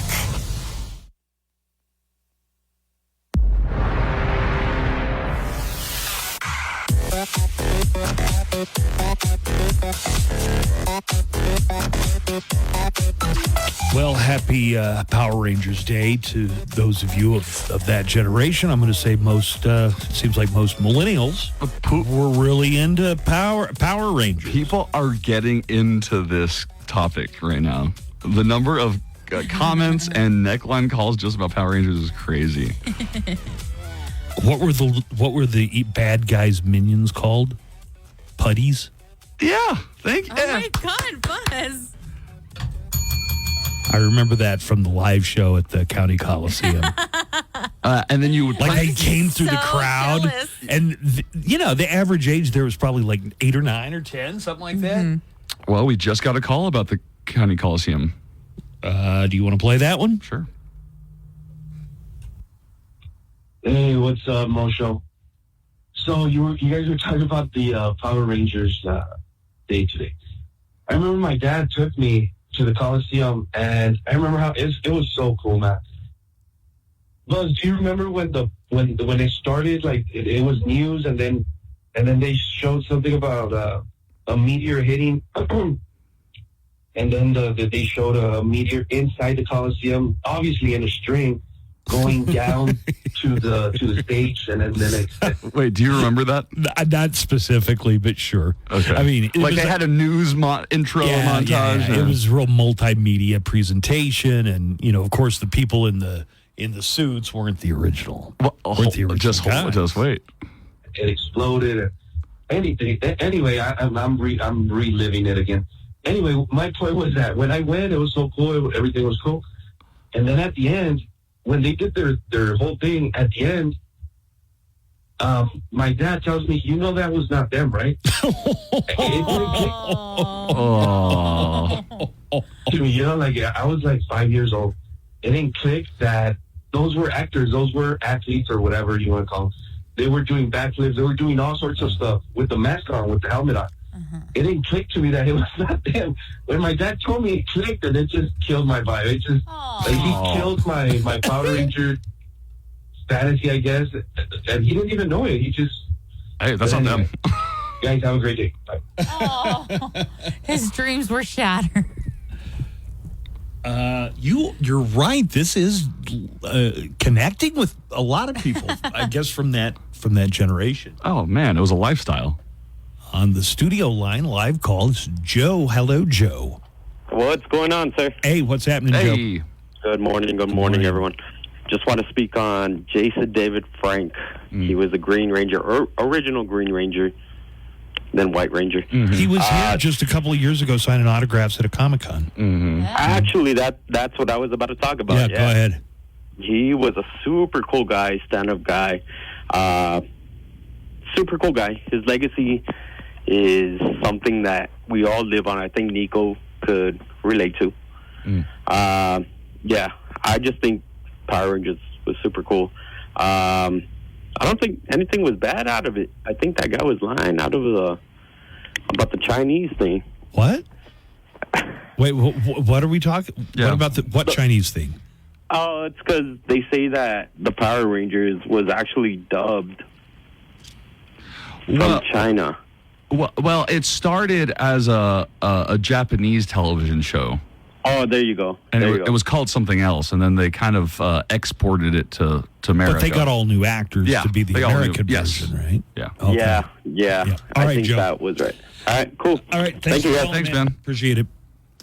A movie, like a reboot, came out a few years ago, and my youngest daughter wanted to go see that, so I took her. Oh, the Power Rangers movie, Joanna? The movie was great. With Ivan Ooze? Amazing. I'm talking about the one that came out maybe 3 years ago. That one wasn't that great. Never mind. You went to go see it, though? I did. Buzz. Because it took so long for him to just say, go Power Rangers. Did you go with Peanut? And the rest of the boys. And they did not understand the hype. They were just like, are you okay? I don't think people get that, like, you just watch you didn't have access to watch anything on your phone. Like I would rush home from school. So I could watch it. And I was like I don't know, 2 or 3 years too old when Ninja Power Turtles, whatever the Ninja Turtles? The Ninja Turtles? I forgot that's like an 80s, early 90s thing. Yeah, but it was like I think maybe I was already a sophomore in high school. It was just I was a little too old for it when that came out. So I was way out of range for the Power Rangers. I'm trying to think if we had any kids show that were just like super iconic like that. A lifestyle? Yeah, because Star Wars. I mean, but that's not a TV show. But did you play that with your friends all the time? Right. Nobody wanted to be Luke Skywalker. Everybody wanted to be Han Solo. How cute. And if you had one girl in your group, in your peer group, you had Leia. They had to be Princess Leia. There's no other option. Nobody wanted to be the Blue Ranger. That's true. Nobody wanted to be the Blue Ranger. Why? He's the nerdy one. Everybody wants I liked the nerdy one. Mrs. Adjective in our app chat says the same thing. Hey, did I ever tell you guys about one of the open mics I went to in Los Angeles? No, what happened? So in LA, open mics start at noon. Oh, wow. Okay. And because they have so many people signing up? Oh, because there's like there's thousands of amateur comedians in the area. So they put a list online, and you can go from noon to midnight. Question: just doing open mics. Are there any paying customers there, or is everybody a comic performing in front of other comics? Because I definitely got the feeling that was the case when I hung out for a week at the Comedy Store. That there's nobody there that's a paying customer. Everybody's a comic. Comics are expected to pay, but this open mic wasn't at a club or anything. It was at a random house. Okay. Okay. Like somewhere in LA, and there are like some signs that say go back here, and like you have to go through a house, and it feels weird. Feels super sus. Super sketch. We end up in a backyard. They have drinks or anything? They had a cooler with beer in it. They had a stage. They had the mic set up already. And chairs. Buzz, you should host an open mic at your house. So then more people start showing up, the mic happens. Well, at the time, whoever was playing the Red Power Ranger for whatever incarnation showed up. To do comedy? Yeah. Or to watch? No, to do comedy, because he was trying to get into the stand-up. Oh. So he was the Red Power Ranger, but not the original. No. Was he one of the ones that, like, when they go to space or something? He was black. I don't know if that would specify it for anybody. The Black Red Ranger. Did he say, like, I'm the Black Power Red Rangers? Yes. Not the Black Ranger. No. And I think he had like a jacket and stuff, and that like was power. And then he bought all of his pizza. Really? Yeah. Mr. Big Bucks over here. I know, right? He's the third Red Power Ranger. I don't know if you remember the show that was kind of like the Power Rangers, but it had Beatles. I love the Power Rangers, don't get me wrong, but every time they had a show where the Beatles were Power Rangers. We have to go fight the evil overlord. I know, but first we have to sing a song. We all live in a yellow submarine. Was it like? She's not talking about Beatles like the band. No, she's talking about Beetleborgs.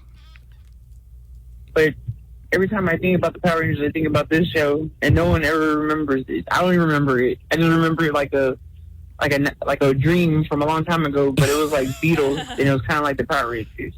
Anyway, have a good day. Clarissa. Hey, Clarissa. Right. Clarissa just explained it all to us. See if some. You get that one, Joanna? Yeah, that was good. That's a throwback. Okay. Beetleborgs was oh my god, another thing created by the same company that created Power Rangers, and it's the same style. Three typical average kids inside a haunted mansion. Just by chance, Rita goes to Nathan Beetleborgs. Is this it? Oh my god! I thought that was a fever dream that I had. That's what the caller just said. It's like a half-remembered dream. Inside a haunted mansion. Just by chance, Rita goes to Nathan Beetleborgs.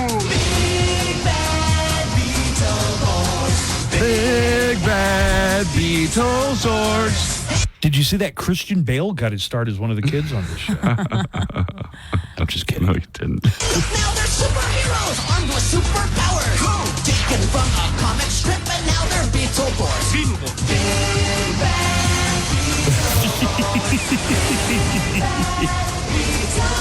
Those are pretty good effects. Those are actually decent effects. Yeah. You just unlocked a Core memory unlocked. Oh my god. Well, I didn't do anything. This is a whole genre of entertainment where it's like people in these like metal suits, and then it looks like this hokey action. I can't remember the name of Let's it. see. Were there any can't miss TV shows for me? You know, we had cartoons and shows, but it wasn't the end of the world. Andy Griffith Show, I'm sure. Ed Sullivan. No, it was before I'm talking like Scooby-Doo. The Jack Kerr Show. But was there anything? Oh, you know, there was a show on in the 70s called The $6 Million Man. Okay. And I loved it, but I couldn't watch it. You know why? Why? It came on Wednesday night. And that's when you had to go to church. Yeah, we had Wednesday church meeting. Didn't you say that you I would play sick. The one where there was a 2-part episode where Andre the Giant plays Sasquatch, and I couldn't miss that. So I had to, and then I found out it was a 2-parter. I had to fake sickness 2 consecutive I'm so weeks sick in a a row. second week in a row. Yeah, I hardly ever got to check it out, and you couldn't record it. No, they didn't. Didn't you say you asked your mom for a recorder, or One time they did have a VHS? We were going to yard sales, and so in my hometown of about 14,000 people, there's a technical branch of Oklahoma State University. It's called Oklahoma State Tech, and they had a lot of people who were in engineering and things like that. Well, at one of these houses, somebody had kind of a homemade video cassette recorder before you had ever seen them in stores. Somebody was selling it for like $120.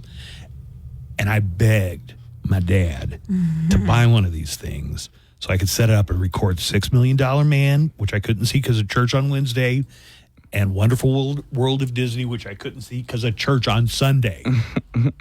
Denied. 120 was too much, but it was before there were home video stores. It was before you couldn't go out and buy a video cassette at that point. I mean, I'm talking like 1976, 1977. Hey, Google something else real quick. What? Okay, it's called VR Rangers. VR Troopers, I'm sorry. What am I doing this for? This is something that was also similar. This is a good way to do the show. Let's just sit around and Talk reminisce. about our favorite shows Yeah. when we were kids. Do you remember this one, Joanna? What is it? VR Troopers? No. They all kind of are like the same thing. I mean, aren't they all kind of Transformers? I thought you were going to YouTube it. Oh, well, you didn't say. You told me to Google it. You didn't say. I thought that is implied. He usually does, right? Yeah. You didn't tell me what you were going for. Vet developed recipes that burn. Goddamn commercial.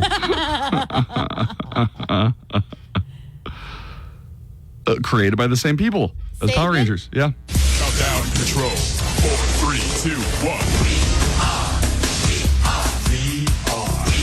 Well, that's just. Well, I guess if it's the same people, I was going to say it's plagiarism. He's all, nope, same guy. Yep, same guys. Same idea. It's exactly Tommy? the same idea. Yeah, it is exactly.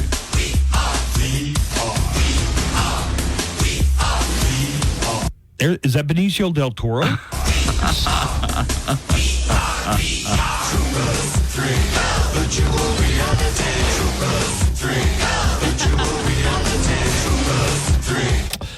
Hey, Cappy, we're just taking a stroll down memory lane here.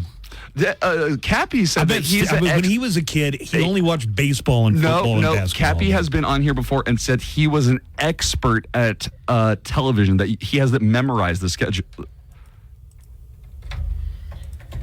First off, I can remember let me say this. What night certain shows were on. I could give you the entire primetime lineup back in the Dukes 80s. of Hazzard and The Incredible Hulk, but except over on Yeah, on NBC. No, that was CBS. And then what came on? And then what came on after the Incredible Hulk? Dallas. Bingo. There it was. That was the Friday night lineup. Dukes of Hazzard, Incredible Hulk, Dallas. This was the kind of thing you kind of absorbed. You knew because there were only 3 channels. And then in the you remember when there? Do you remember pre-cable? Of course, I remember pre-cable. Yeah, I remember watching shows like Columbo and different things like that back in the mid to late 70s. Remember this too: when the Incredible Hulk stopped, they moved Dallas up an hour, and then they followed that up with Falcon Crest. I know at one point, like I said, I have so much useless TV guide information. Do you know what the Dallas spinoff that was on Thursday night was called? Because my parents watched both of them. Did they? Knots Landing. Oh, yeah, that's right. Knots Landing. I do remember Knots Landing. Mm-hmm. Yeah, I never watched Knots Landing. You guys were old enough to get into cartoons. Like He-Man was coming out. I remember. Wow, He-Man was my. I was a year or two too old for that. By the way, you know what else was great? Spider-Man and His Amazing Friends. Yeah, Spider-Man and Amazing Friends. That was on NBC on Saturday mornings, and then you had the Smurfs, Justice Friends, the Justice League, or Super Friends. Sorry. Oh yeah, Super Friends was good. I remember that. See, and how about tell me if you remember this one because this is one I love, and I think I'm the only one who loved it. Thundar the Barbarian. Oh, I watched Thundar the Barbarian. Right? Oh yeah, Thundar was great. See, in the 80s when we first got cable, a lot of those shows were on like KTLA out of LA, which we got here. We never got WGN, but we were able to get KTTV and KTLA, which were the 2 LA stations. And Thundar the Barbarian was always one of those that was in syndication back in the day. And his companion, Ookla the Mock. You remember, Steve? I do. Since it's Power Ranger Day, I wanted to, of course, put my 2 cents in. I love the Power Rangers, the original ones, of course, but the ones that I really love the most regarding the Power Rangers was, of course, the villains. I was a huge Lord Zed fan. I mean, that dude was insane when it came to being evil. I mean, not only did he destroy the Zords, but he was probably the only villain that I know of on a kid's show, more or less, that used weapons of mass destruction. I remember there was an episode where he destroyed an entire planet just trying to wipe them out. I mean, that episode was insane. I loved it. And then, of course, Lord Zed had his own Zord, which was, oh, my God, the best thing ever. Just remembering it's like giving me flashbacks of my childhood, which was probably the only time that was very good a thing in my life. But just wanted to put my input on that. Love the show, guys. Bye. You know what else was great? Let me tell you this. Did you ever watch the old Spider-Man cartoons from the late 60s? Yeah. That was on with the famous theme song. Yeah. Spider-Man. Spider-Man. Does whatever a spider can. Exactly. That was on all the time, every day. And they were as dated as it gets. I mean, that was late 60s. I think it was like 67 or 68. And they were always on every day in syndication. So that was also a lot of fun. Hey, Buzz, how are you? I'm listening to you talk about the $6 Million Man, and you're completely wrong on when it came out. I'm a little bit younger than you, but I did watch a $6 Million Man as well, and it always came out on Sunday evenings. Wrong.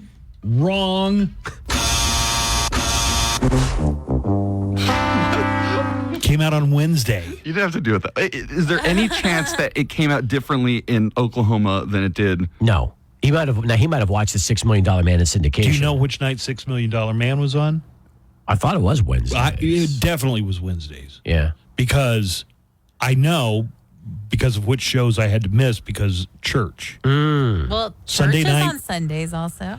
It wasn't. Oh, no. For Baptist churches, about 4 times a week. Oh. Look up for me. Okay. I guess we could Google it. Did $6 Million Man originally air on? That was probably mid-70s. Around 6 p.m. on the ABC affiliate. Yeah. So I'm not buying this excuse that you missed it because of church. Well, I still would have missed it because of church if it was on Sunday. They're calling you out on that one. But it wasn't. I believe it originally aired on Wednesday. The weekly series would debut Friday nights. What? Incorrect. What? It says air dates. I don't know what to tell you guys. Friday night was a good lineup. That was absolutely wrong. Saturday night was at 8:30. Okay, so here's Saturday night at my house. And remember, kids didn't get to pick what was on TV. Oh, let's see how close we were to the same. Lawrence Welk Show at 5. Okay, I remember that. By the way, I tried. Hee Haw at 6. I used to watch Hee Haw. Hee Haw was actually one of those shows that it was so corny and stupid and didn't take itself real seriously. It was the most stereotypical hillbilly show of all time, but hey, man, it was popular. We have a live call. Tell me you watched Love Boat and Fantasy Island. Yeah. Love Boat and Fantasy Island. Yeah, that was a Saturday night lineup on ABC. The plane, boss. The plane. I guess the other networks had something on, but it was... I don't know. It was Love Boat, Fantasy Island. Yeah, I remember. They're going to pick up the call? Yeah. Let's talk to Chris. Hi, Chris. Thanks for holding. I'm sorry, I didn't see your call, man. Hey, no worries. I was just wondering if anybody remembered it was from the mid to late 80s, the Silverhawks. Late to mid 80s, the Silverhawks. Yes, it was like Power Rangers / oh, yeah. Bats in space. Let's see.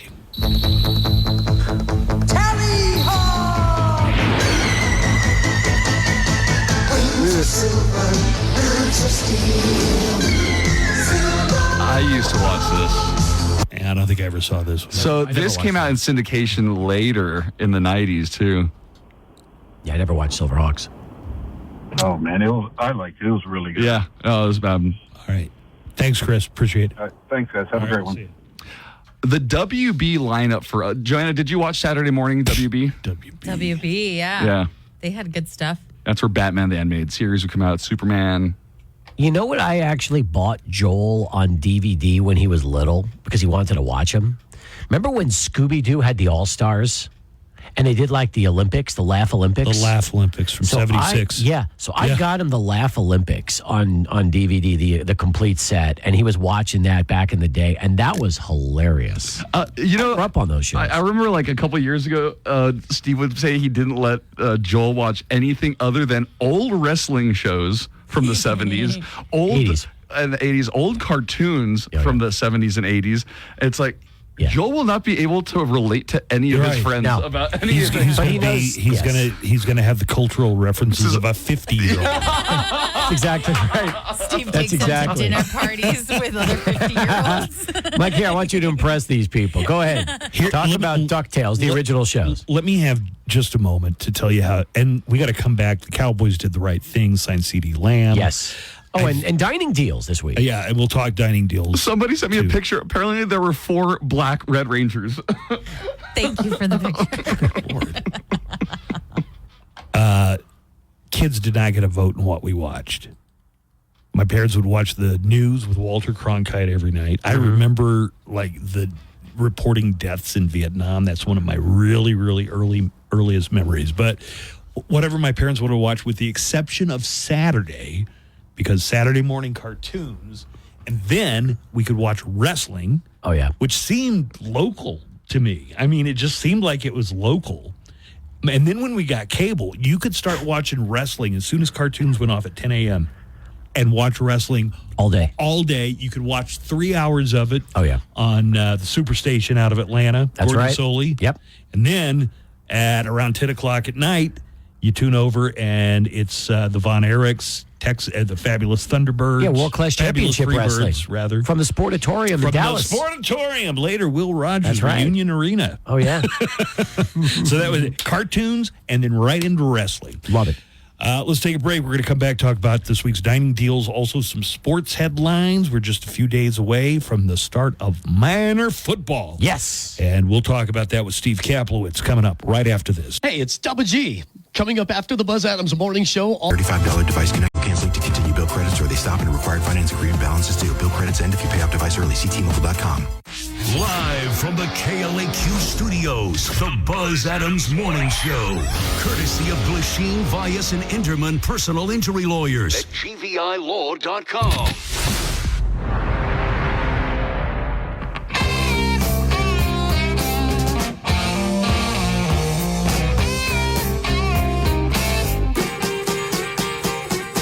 Kaplowitz is here. We'll talk about dining deals, but we have a sports question to lead off your segment. Sounds good. All right. Good morning show. This is for Steve. Minor football coming up this weekend. Is that going to be televised? I thought I heard it was going to be on KFox. 14, a prime spot during the afternoon, 1:30. But I'm not sure. They haven't promoted it on the commercials or anything. I was just wanted to make sure if that's going to be happening. Thanks, guys. All right. So the game will be nationally televised on Fox, 1:30 Saturday. My recommendation is this. Watch the game on Fox, turn the sound down, and turn on 95.5 KLAQ for John Teicher, Cole Freitag, and Mondo the Monster Medina on the sidelines, so you can get the best of both worlds. There you go. Video and John calling the game. Hear the local crew. Yes.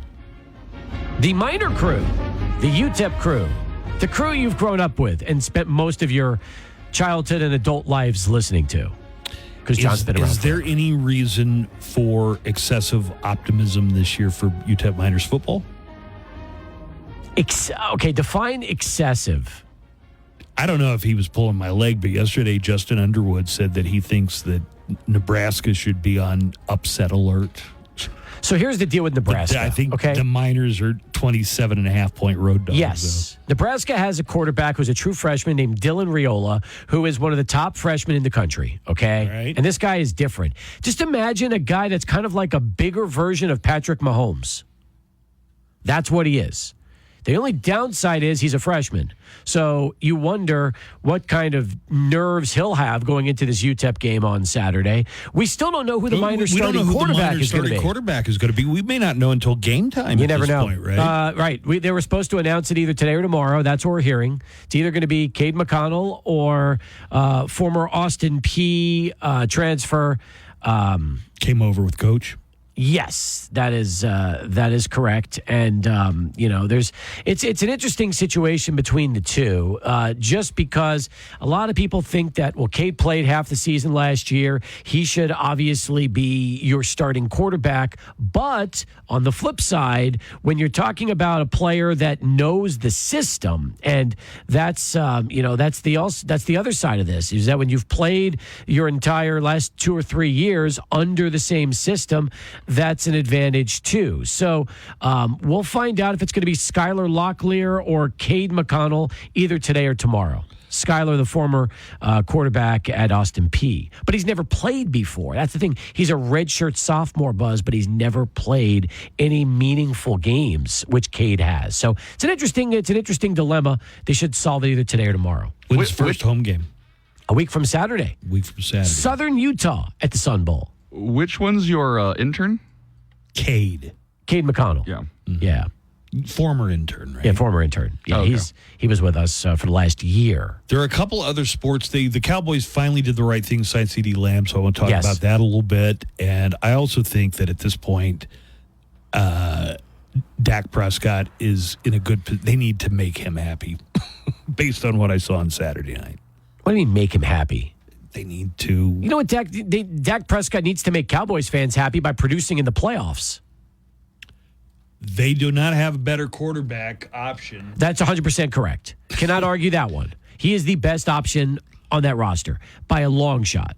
But what good is the regular season, Buzz, if you don't produce in the playoffs? It almost sounds like you're implying that Dak Prescott is a choke artist. He's a great regular season quarterback. However, in the playoffs, when it matters, he's no different than Tony Romo. That's a choke artist.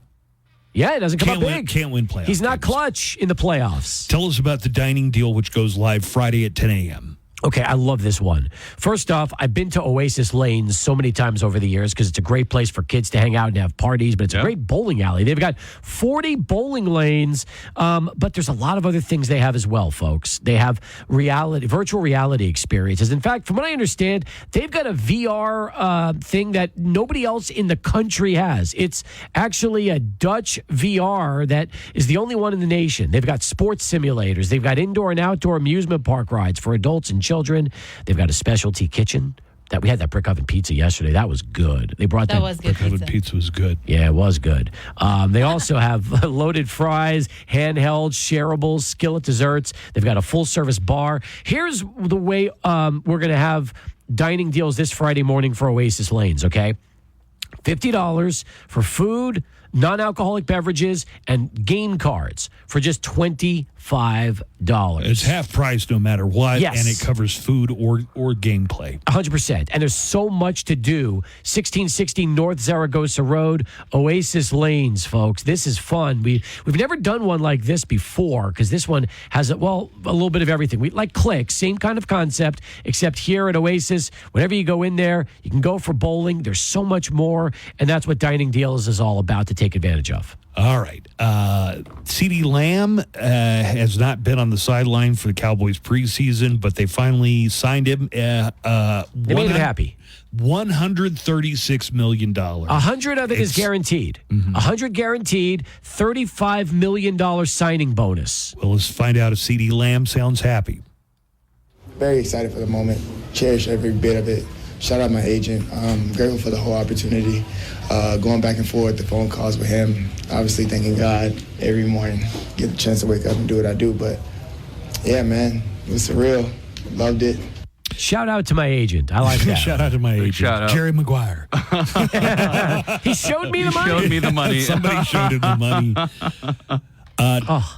Real quick, sports news concerning Taylor Swift's boyfriend. What happened with Travis Kelce? Travis and Jason Kelce just signed a podcast deal worth $100 million.